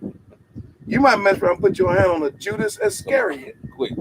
You might lay hands on a Judas receipts. And it won't be 2 weeks later. He'll be talking about, I got the receipts on you. You'll be like, Negro, what happened here? Man, I thought we was boys. He said, no, let me tell you what's going to happen. If you don't understand what the cough is, and you lay hands on a person too soon, Right. what happens is you're relating to this person when you lay hands on them. And so therefore, by laying hands on a person too quickly, it could cause you to become a partaker in that person's sin. He said, don't do that. You better examine a person fully first. Right. You better spend some time. That's facts. You know, y'all better go through some ups and some downs first. Right. You know what I mean? You better go through some battles and some fights. That's it. See whether or not your relationship can stand a couple of disagreements. Right. Right. Because a brother will put a video out on you in a minute, man. With the quickness. You'll be like, hey, man, I thought you ain't even talk to me. And then disappear. You ain't even, right. Then you don't see that Negro no more in life. You're like, what the heck went on here? Well, I'm here to tell you. You're right. That has happened to me so many times in this walk, man. Man, you like, man, hey, and let me tell you something, how I know it's satanic. You know, not one time has anyone talked to me first. Never. I'm talking about people who kept knees under my dinner table. Right. You know what I'm saying? Sopping out the same gravy. Right.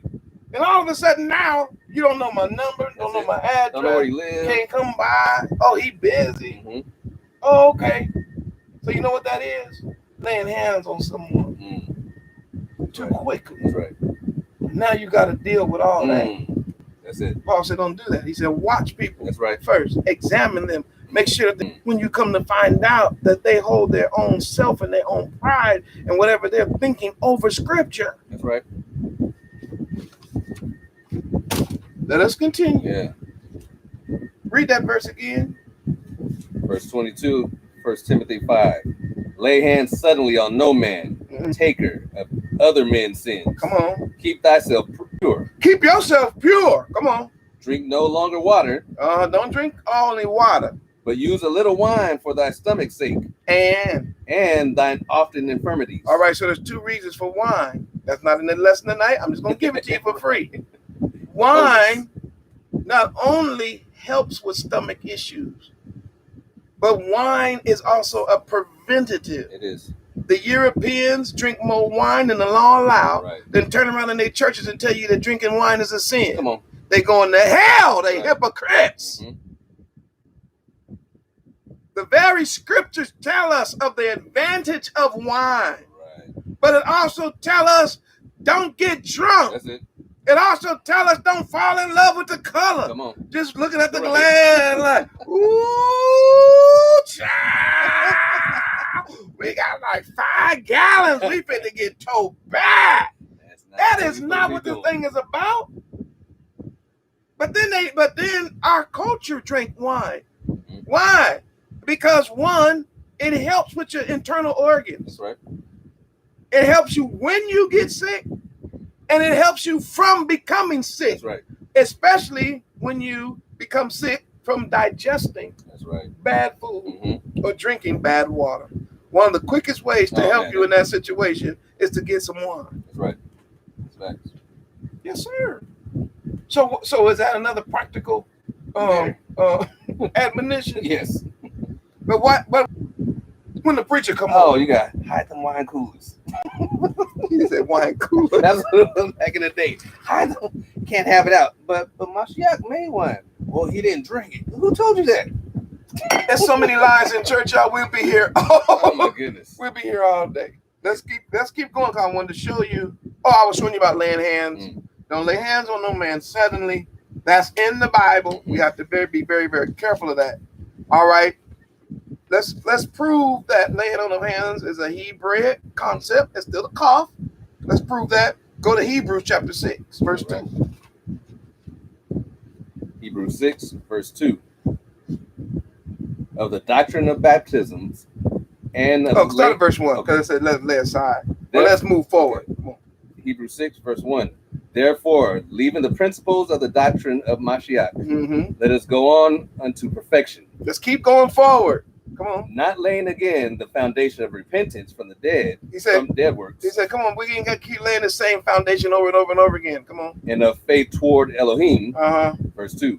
of the doctrine of baptism. He said, man, still dealing with baptism. Come on. And of laying on of hands. And of laying on of hands. So the laying on of hands is one of our doctrines. Now, for those of you just waking up to the truth, of course, you can't move on from this because this is for you. This is when you first wake up, you got to learn about Hamashiach. You got to learn about why he was coming and how he fit all the descriptions, his death and what it represented, his burial, his resurrection, his ascension, and his return. Those are things that you must learn Hebraically. Then you must learn what baptism is. And according to the text, you need to know what laying on of hand is. Yes. It's not that Christian church thing you see people doing when they touch them.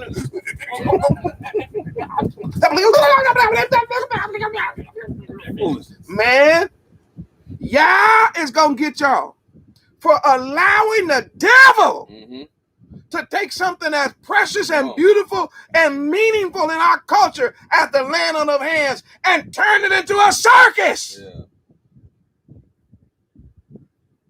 People laughing and barking like dogs, and rolling around on the ground and all that stuff. That's not what the laying on of the KAPH is. Right. When the KAPH is laid upon somebody, it is to represent that you are now willing to help that person actualize their potential. Right. And that you're praying that Abba Yahweh use that person to become closer to him. Maury, what about they hands and they spoke in tongues? They spoke in other languages. Not this babbling thing that's going on in this Christian cult. I keep telling y'all better get out of there. Because the laying on of hands is not New Testament, it's Old Testament. And we are told that principle is a doctrine that was already given to us in the Old Testament. The letter to the Hebrews is to the Hebrews. That's right. And they taking that thing and try to act like it's some kind of magical potion to help somebody, wallow around. Or man, it's a hot mess. It is. I can't hardly even stand to talk about it. All right. I'm going to give you, I got to take it to the king. All right. Two sides of the word KAPH. Of course, one is to lay hands on, to elevate, to actualize potential. The other side of KAPH is to suppress. SUPRESS, suppress. And yes, that's exactly. Let me see the card. Is it on there? Yeah. Here it is. Jazz put it on the card. So somebody might be thinking, how do you actualize potential? How do you raise up? How do you, strengthen all that at the same time suppress? So let the moray help you. Oftentimes, in order for a person to bring out their great potential, they have to learn how to suppress things that seek to hinder that potential. Because as a person, you have two sides.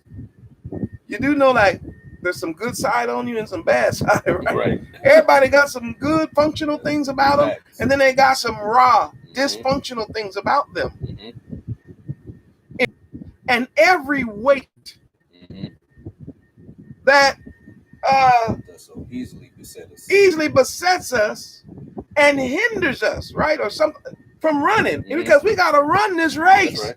So the idea is the KAPH is also used to suppress. You suppress the wicked so that you can exalt the righteous. That's right. And I wrote this down. To bring out our potential, we must suppress the other forces of our lives that seem or drives, suppress our other forces or other urges that we have, which become obstacles and stumbling blocks to reaching our potential. So now you see there's another idea of potential to suppress in order for true potential to actualize. Why? Because if we don't learn how to suppress the wicked and the evil and the obstacles and the stumbling blocks, we will never fulfill our potential. And that works in everything, Zion.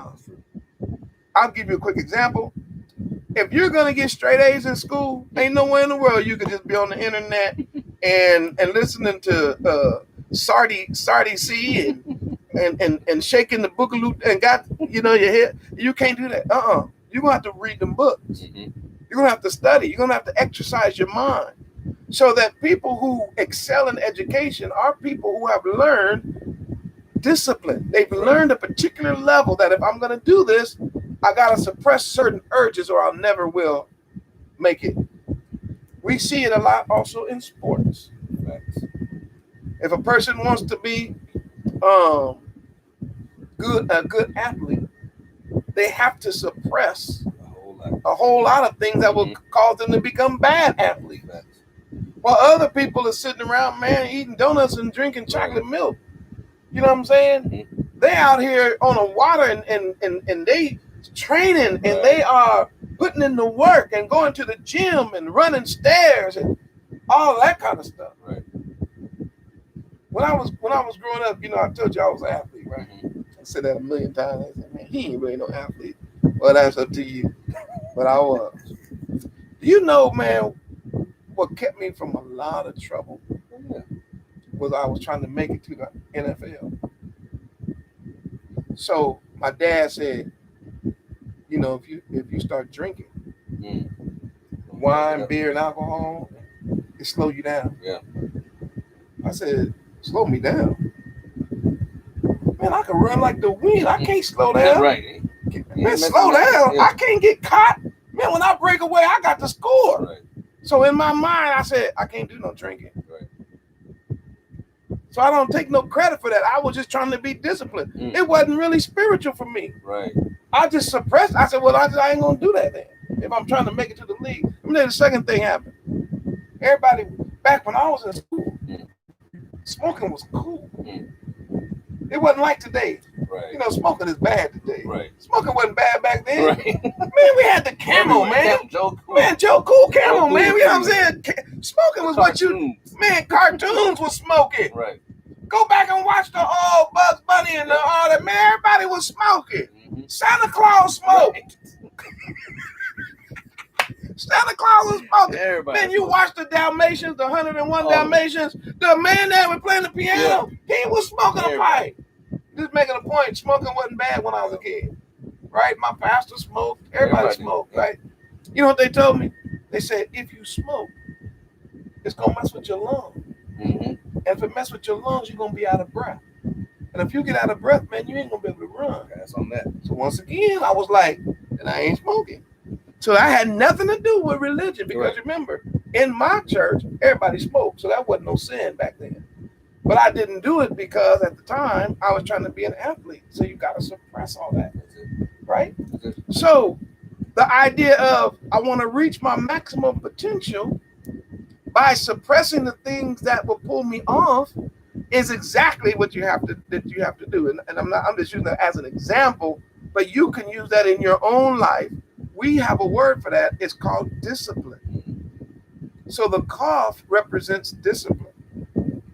If you're going to start your own business, you can't be running all over the world, here and there and yonder, and never work on your business. You're going to have to suppress certain urges and certain wicked desires if you want to see your own business succeed. Right. You started working in the fields since you moved to this country, haven't you? Is there anything that's been trying to pull you away from them fields? All the time. Like ice cream. That pool like I walk by. Your like, pool every time you walk by it. That pool is awfully inviting. But I gotta make sure I gotta take care of this. I'm just saying, don't go into the coast for a few days, man. Just sound good, man. When it's 110 out there, and then your brain be like, but all these, like I'm trying to make this work. Right. So even if it's not a sin, right. Sometimes it's just a distraction. That's it.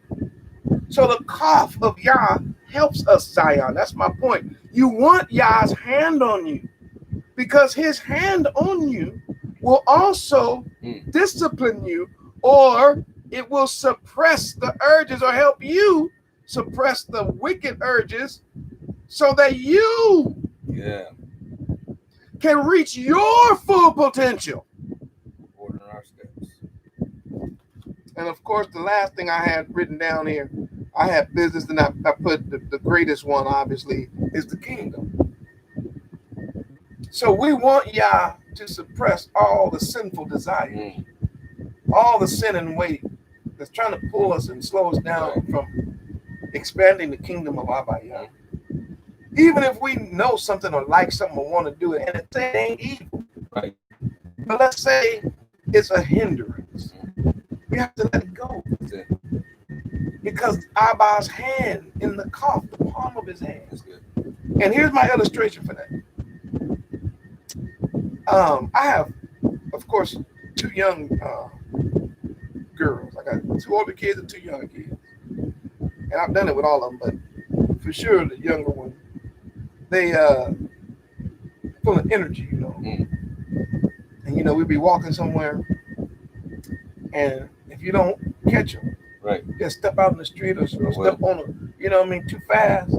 And the easiest way to control them is just put your hand on their head. Hey! And with your hand on their head, right? Ordering them steps. That's it. Please explain what you just said to the whole world. Order those steps, because you control that head. I don't know how many times to stop the kids from running, like you said, just running out. And they're looking every which way but where they need to be looking. Yes. You grab that head, you put that focus back in. Your body is going to respond. You're going to stop. You can't move without the hand moving for one. And then it's going to put your eyes on what you need to look on. Yes. Yes. So you as a parent, you grab the head and now what you're doing? They say, well, are you suppressing his movements? No, I'm trying to keep him alive.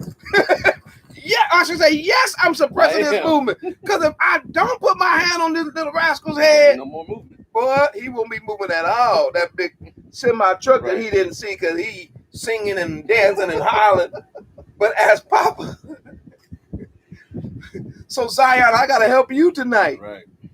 Sometimes Yah has to put his hand on your head. Sit you down real quick. Because if you was on your way to the Hot Sheets Motel to take care of some business you had no business taking care of, he had to put his hand on the car, he had to make the engine light come on. Save you from yourself. Now you mad. Yeah, he had to be the one, man, to put the stoplights, man, and you know what I'm saying? He had to put the blocks in the road, and it said detour. And in your brain you said, should I go around this detour? And then that little bit of time the real ox say, no, that detour means take your behind home.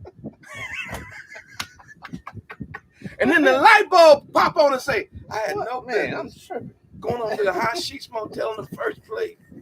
Man. And then that little bit was his hand on your head. And so you turn around and you say, well, I ain't going.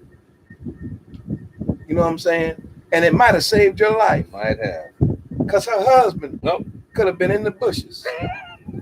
Waiting for you, man, with a loaded 45. Tonight, I'm going to catch him. Yeah, tonight is the last night. And something turned you around right before it was too late. A little detour sign.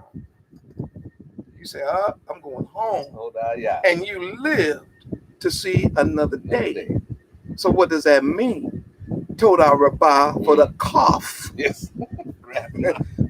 Don't take credit for that like, I was so strong and I was so wise and I was so committed. No, that's not what happened. What happened was that cough. Yes. And you ought to go back and give Yah praise for that. Right. You don't be taking credit for when you. So when we understand the cough is always going to be to help bring out our potential. Yah is never going to have you do something that's going to make you worse. Even if it looks bad for a moment, Zion. That's right. All things work together for the good. To them that are called. That's right. To them that love Yah. He said, and are called according to his purposes, which means that I should allow Yah to be the crown of my head, but I should allow his hand to be on my head to lead and guide me, to suppress the things that are a hindrance, the things, those negative and evil forces in my life that would seek to tear my life up. I would have to ask Yah to lay his hand on me so that I can be led by him. Yeah. It's another picture of that car. And I got something for y'all also. You do know, I was looking at the New Testament, man, I didn't have time, I gotta go. But do you know, man, most of the healing that was done by Hamashiach, it was done by him laying on hands. So like I didn't never notice that before I started studying the KAPH. I said, and there was a great multitude. And it says, and he laid hands on them and healed them. So I said, okay, I know that the picture of that is the KAPH. What about the healing? Then I said, it makes sense. Sickness, physical sickness, hinders your potential. Sure does. From doing anything. Sure does. Right? Yes, indeed. Physical sickness hinders your potential from even just getting up out the bed and going somewhere. Right. So oftentimes he would lay hands on him.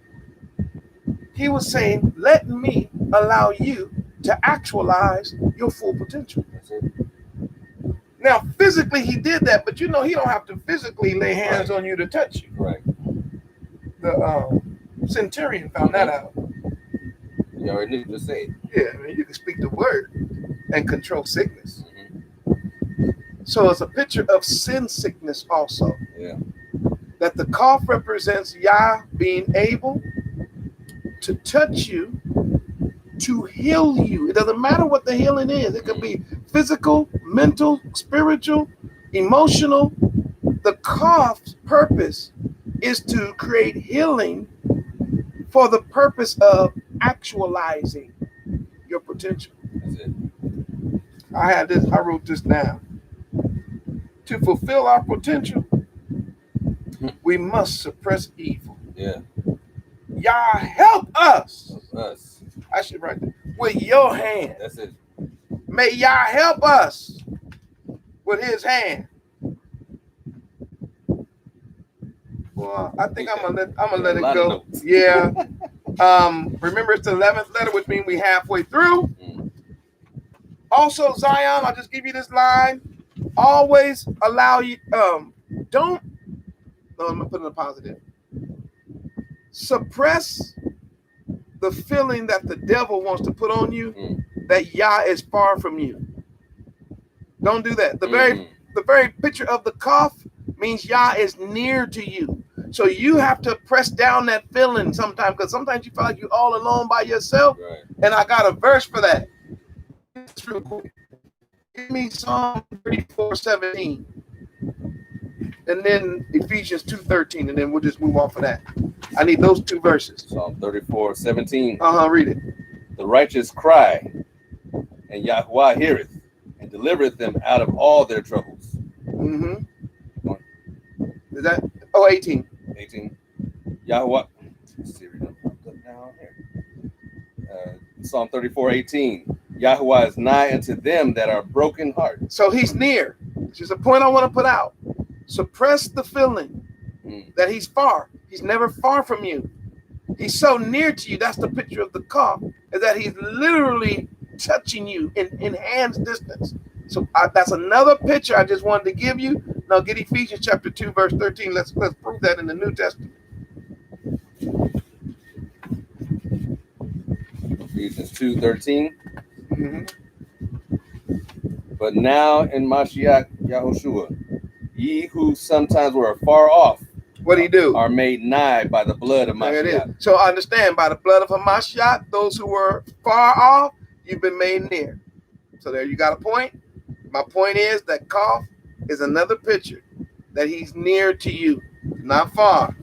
I'm gonna give you these last two slides because once again I got this off of one of these heathen sites, and I don't know why they all up in our book telling us not to read it, but they all in our telling us it don't matter, but they all in our language, telling us it's been done away with, but they steady putting out videos. Yeah. So how about we just let you all know we right in the middle. And of course, the first part, the reason why I got this from him, because I said this is great.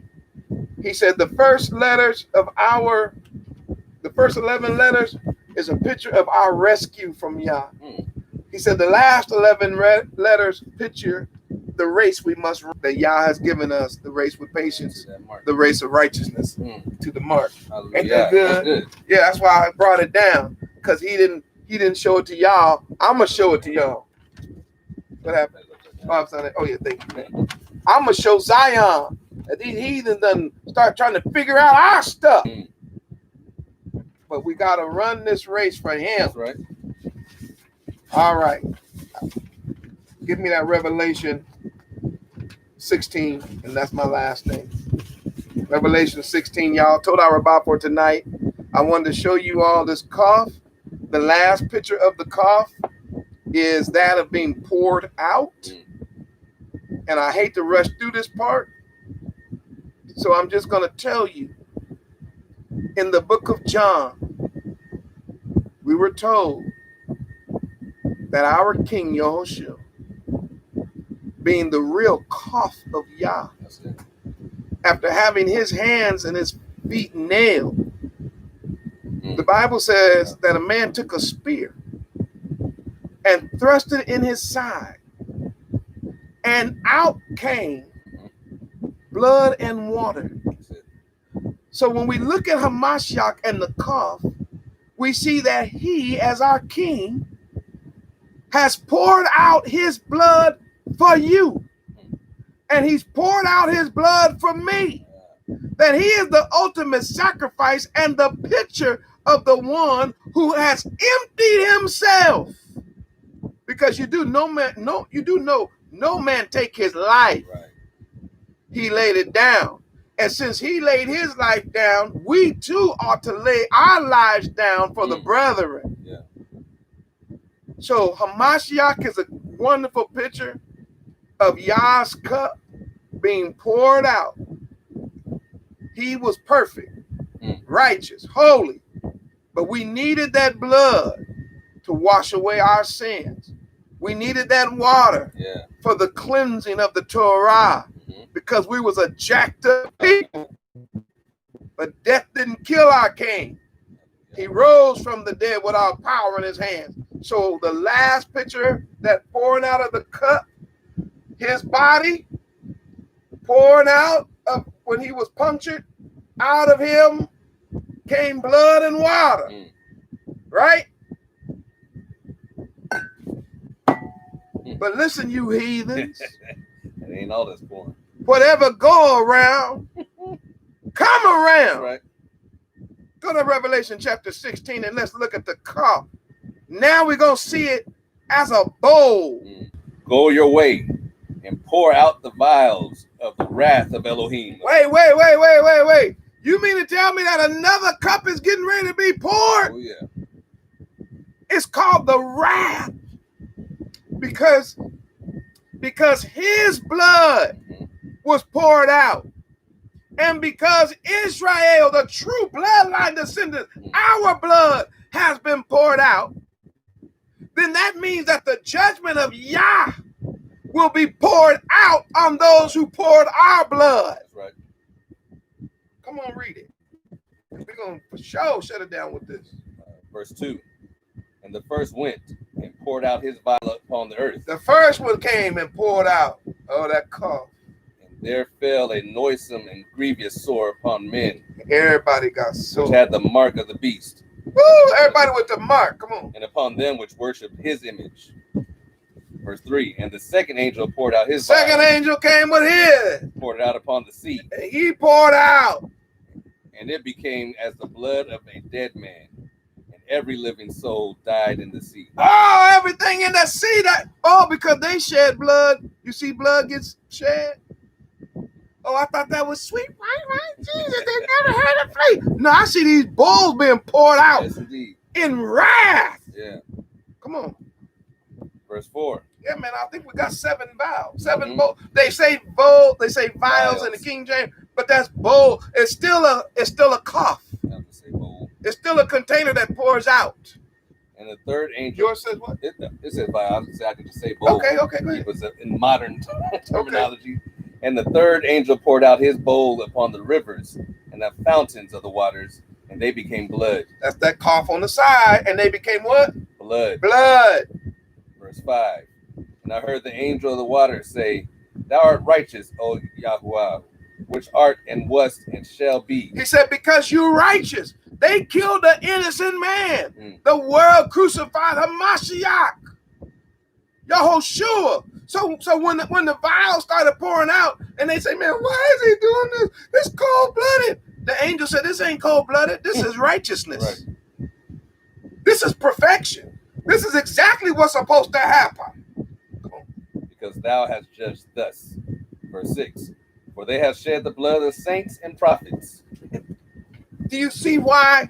See, Zion, morehyosh Yahoo, I read the whole Bible. And the Most High is allowing me to put the whole Bible together. I don't know why he's letting me do it. I'm just told everybody he is. Yeah. I'm letting you see why these bowls have to be spilled out on the earth is because the heathen spilled our blood. That's it. We read that a couple chapters right before that. Yes. He that leads into captivity got to go. He that killeth with a sword must be killed with a sword. Come on. Continuing in verse 6. For they have shed the blood of the saints and prophets, and thou hast given them blood to drink, for they are worthy. For they are worthy to drink the blood. Oh. Verse 7. And I heard another out of the altar say, Even so, Yahuwah Elohim Almighty, true and righteous are thy judgments. True and righteous are yours. That's why they didn't want y'all reading the Revelation about Spirit, because they know it's pouring out on them. Yep. They know it's pouring out on the heathens, on the pagans, on the religionists, on them uppity ups and muckety mucks, on them that had you in chains and slave, them that had you in the bottom of slave ships, those that put knees on necks until dead. Those that are shooting in the back. Come on. Them vials got to be poured out. That's right. And let me tell you something, you Hebrews that keep killing Hebrews. It's going to be poured out on you too. That's right. Come on, man. Verse 8. And the fourth angel poured out his vial. Now we got the fourth angel pouring. What's he pouring? Poured out his bowl upon the sun. Woo! And the power was given unto him to scorch men with fire. All over the earth. Burnt. Come on. And the men were scorched with great heat and blasphemed the name of Elohim. They didn't repent. They just got mad and started cussing. Which has power over these plagues. Yes, they could have called on the man who had the power, on Yah, who has the power over the plagues and beg for forgiveness. No, instead they cussing. Instead they go to cussing. That's right. Dump old so we seeing another picture, right? The thing. motif. Because we wondered why Pharaoh didn't turn. Then we get to the Revelation, right? Yep. When he's doing it to the whole world. Yes. Because that was just African Egypt in the Old Testament, which y'all call in Exodus. But now this is the world, and we learn that the world ain't learned a dang thing from Egypt. Come on. And they repented not to give him glory. They would not give Yah glory. Verse 10. So guess what happened? And the fifth angel. So the fifth angel poured out his bowl upon the seat of the beast. Woo! On the seat of the beast. And his kingdom was full of darkness. And they gnawed their tongues for pain. They wasn't so much pain. And blasphemed. They was eating their own tongue. Blasphemed the Elohim of heaven. They went to cussing out because of their pains and their sores. What it was cussing out, you black, you black, you black, you black, you're loving God, you. But they was so hot. Boy, they was so mad. Well, white Jesus couldn't save them, but they couldn't do that, boy. They was rubbing on rocks and they was, and man, nothing. Hey, y'all think I'm bad on Pharaoh. Y'all wait till I get to the Revelation, and I'll tell you what the heathens gonna be doing, trying to find rest spot, some kind of rest. Y'all gonna see it, but I'm still on Pharaoh. But these heathens, man, they won't stop. Wait till you see what they do when they're not gonna turn. Mm-mm. Come on, man. We don't Read verse 11 again. Yes, And read it blaspheme again. the Elohim of heaven because of their pains They're gonna and their sores, man. and they repented not of their deeds. Yah is getting ready to wreak havoc in this world. Come on. Verse 12. And the sixth angel poured out his bowl upon the great Man, river. they still coming. Still coming.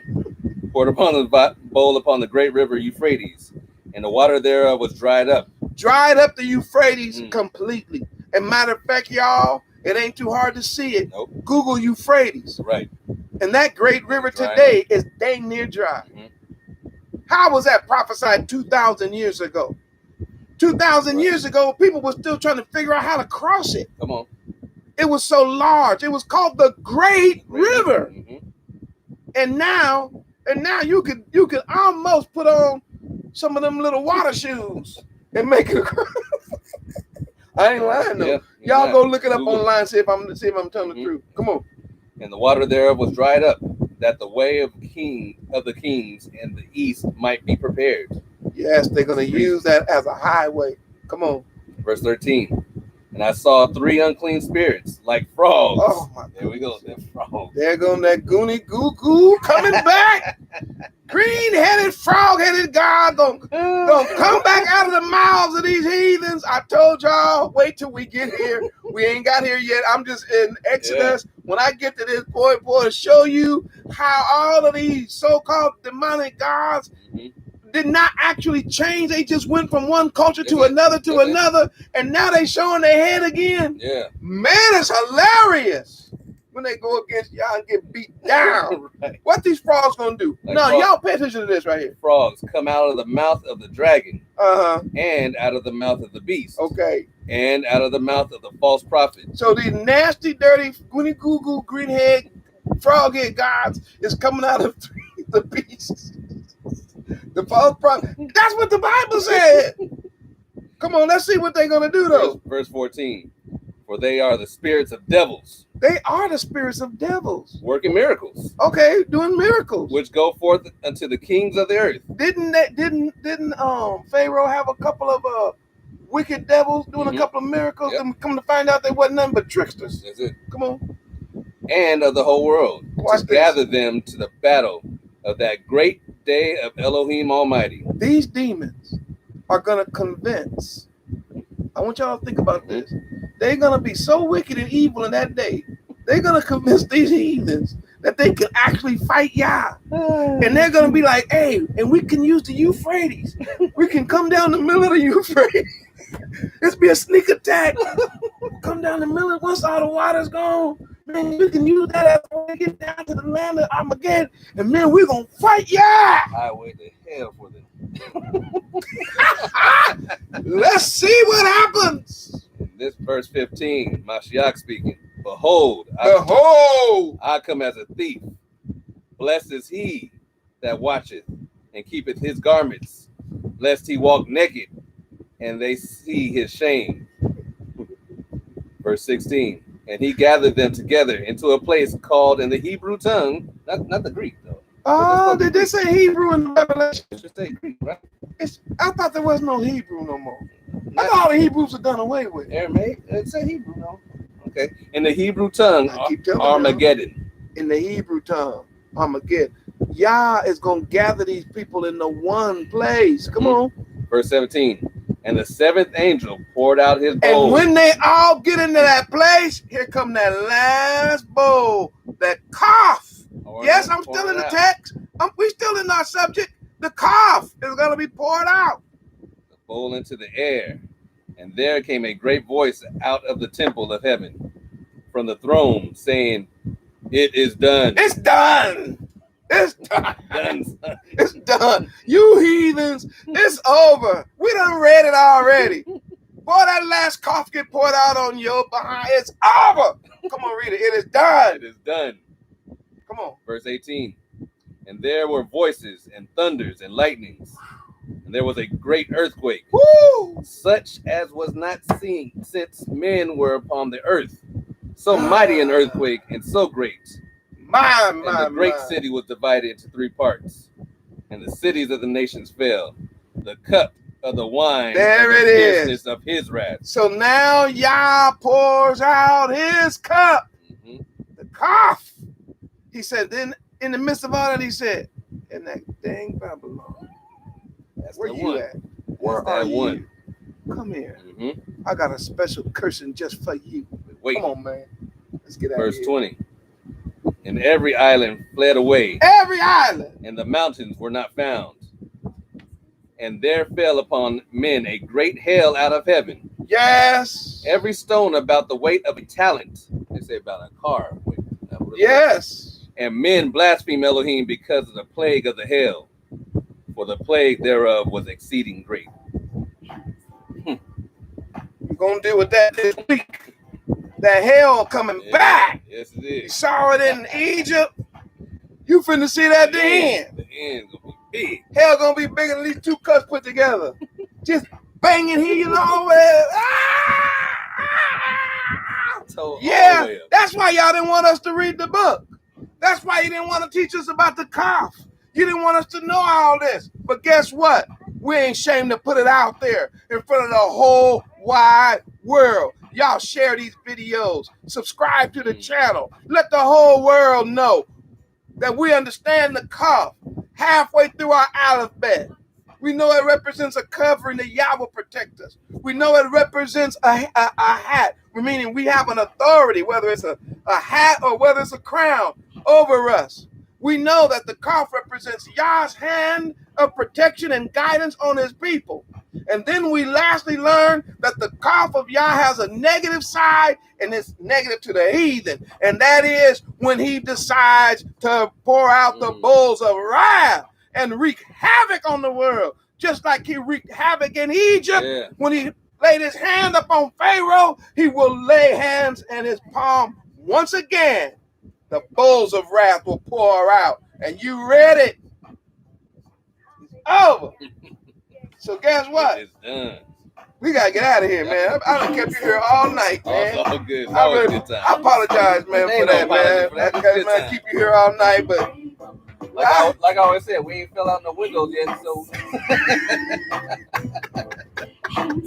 So Toda Rabah, thank you, Ron, again for hanging out with me. I really appreciate it because without him and we work together and we just encourage each other, and hopefully together we encourage you, Zion. Don't forget before you log off to go by and support the work of the ARK. We're doing the best we can to help you. Right. At the same time, y'all help us and we'll keep this thing going. And this going out to the 12 tribes worldwide. Yeah. I believe that we're actually making a difference. I believe it as well. Good. I believe it as well. Our identity. Yeah. Is beginning to be restored. That's it. Hallelujah. Hallelujah. The 11th letter. KAPH. Shalom. Shalom. Put that 1 million in here as we go out. Enjoyed our time together. Yeah. Hallelujah. Hallelujah. Remember, our calendar is posted. Remember, we got the calendar up. Go online and check it out. Go to the website.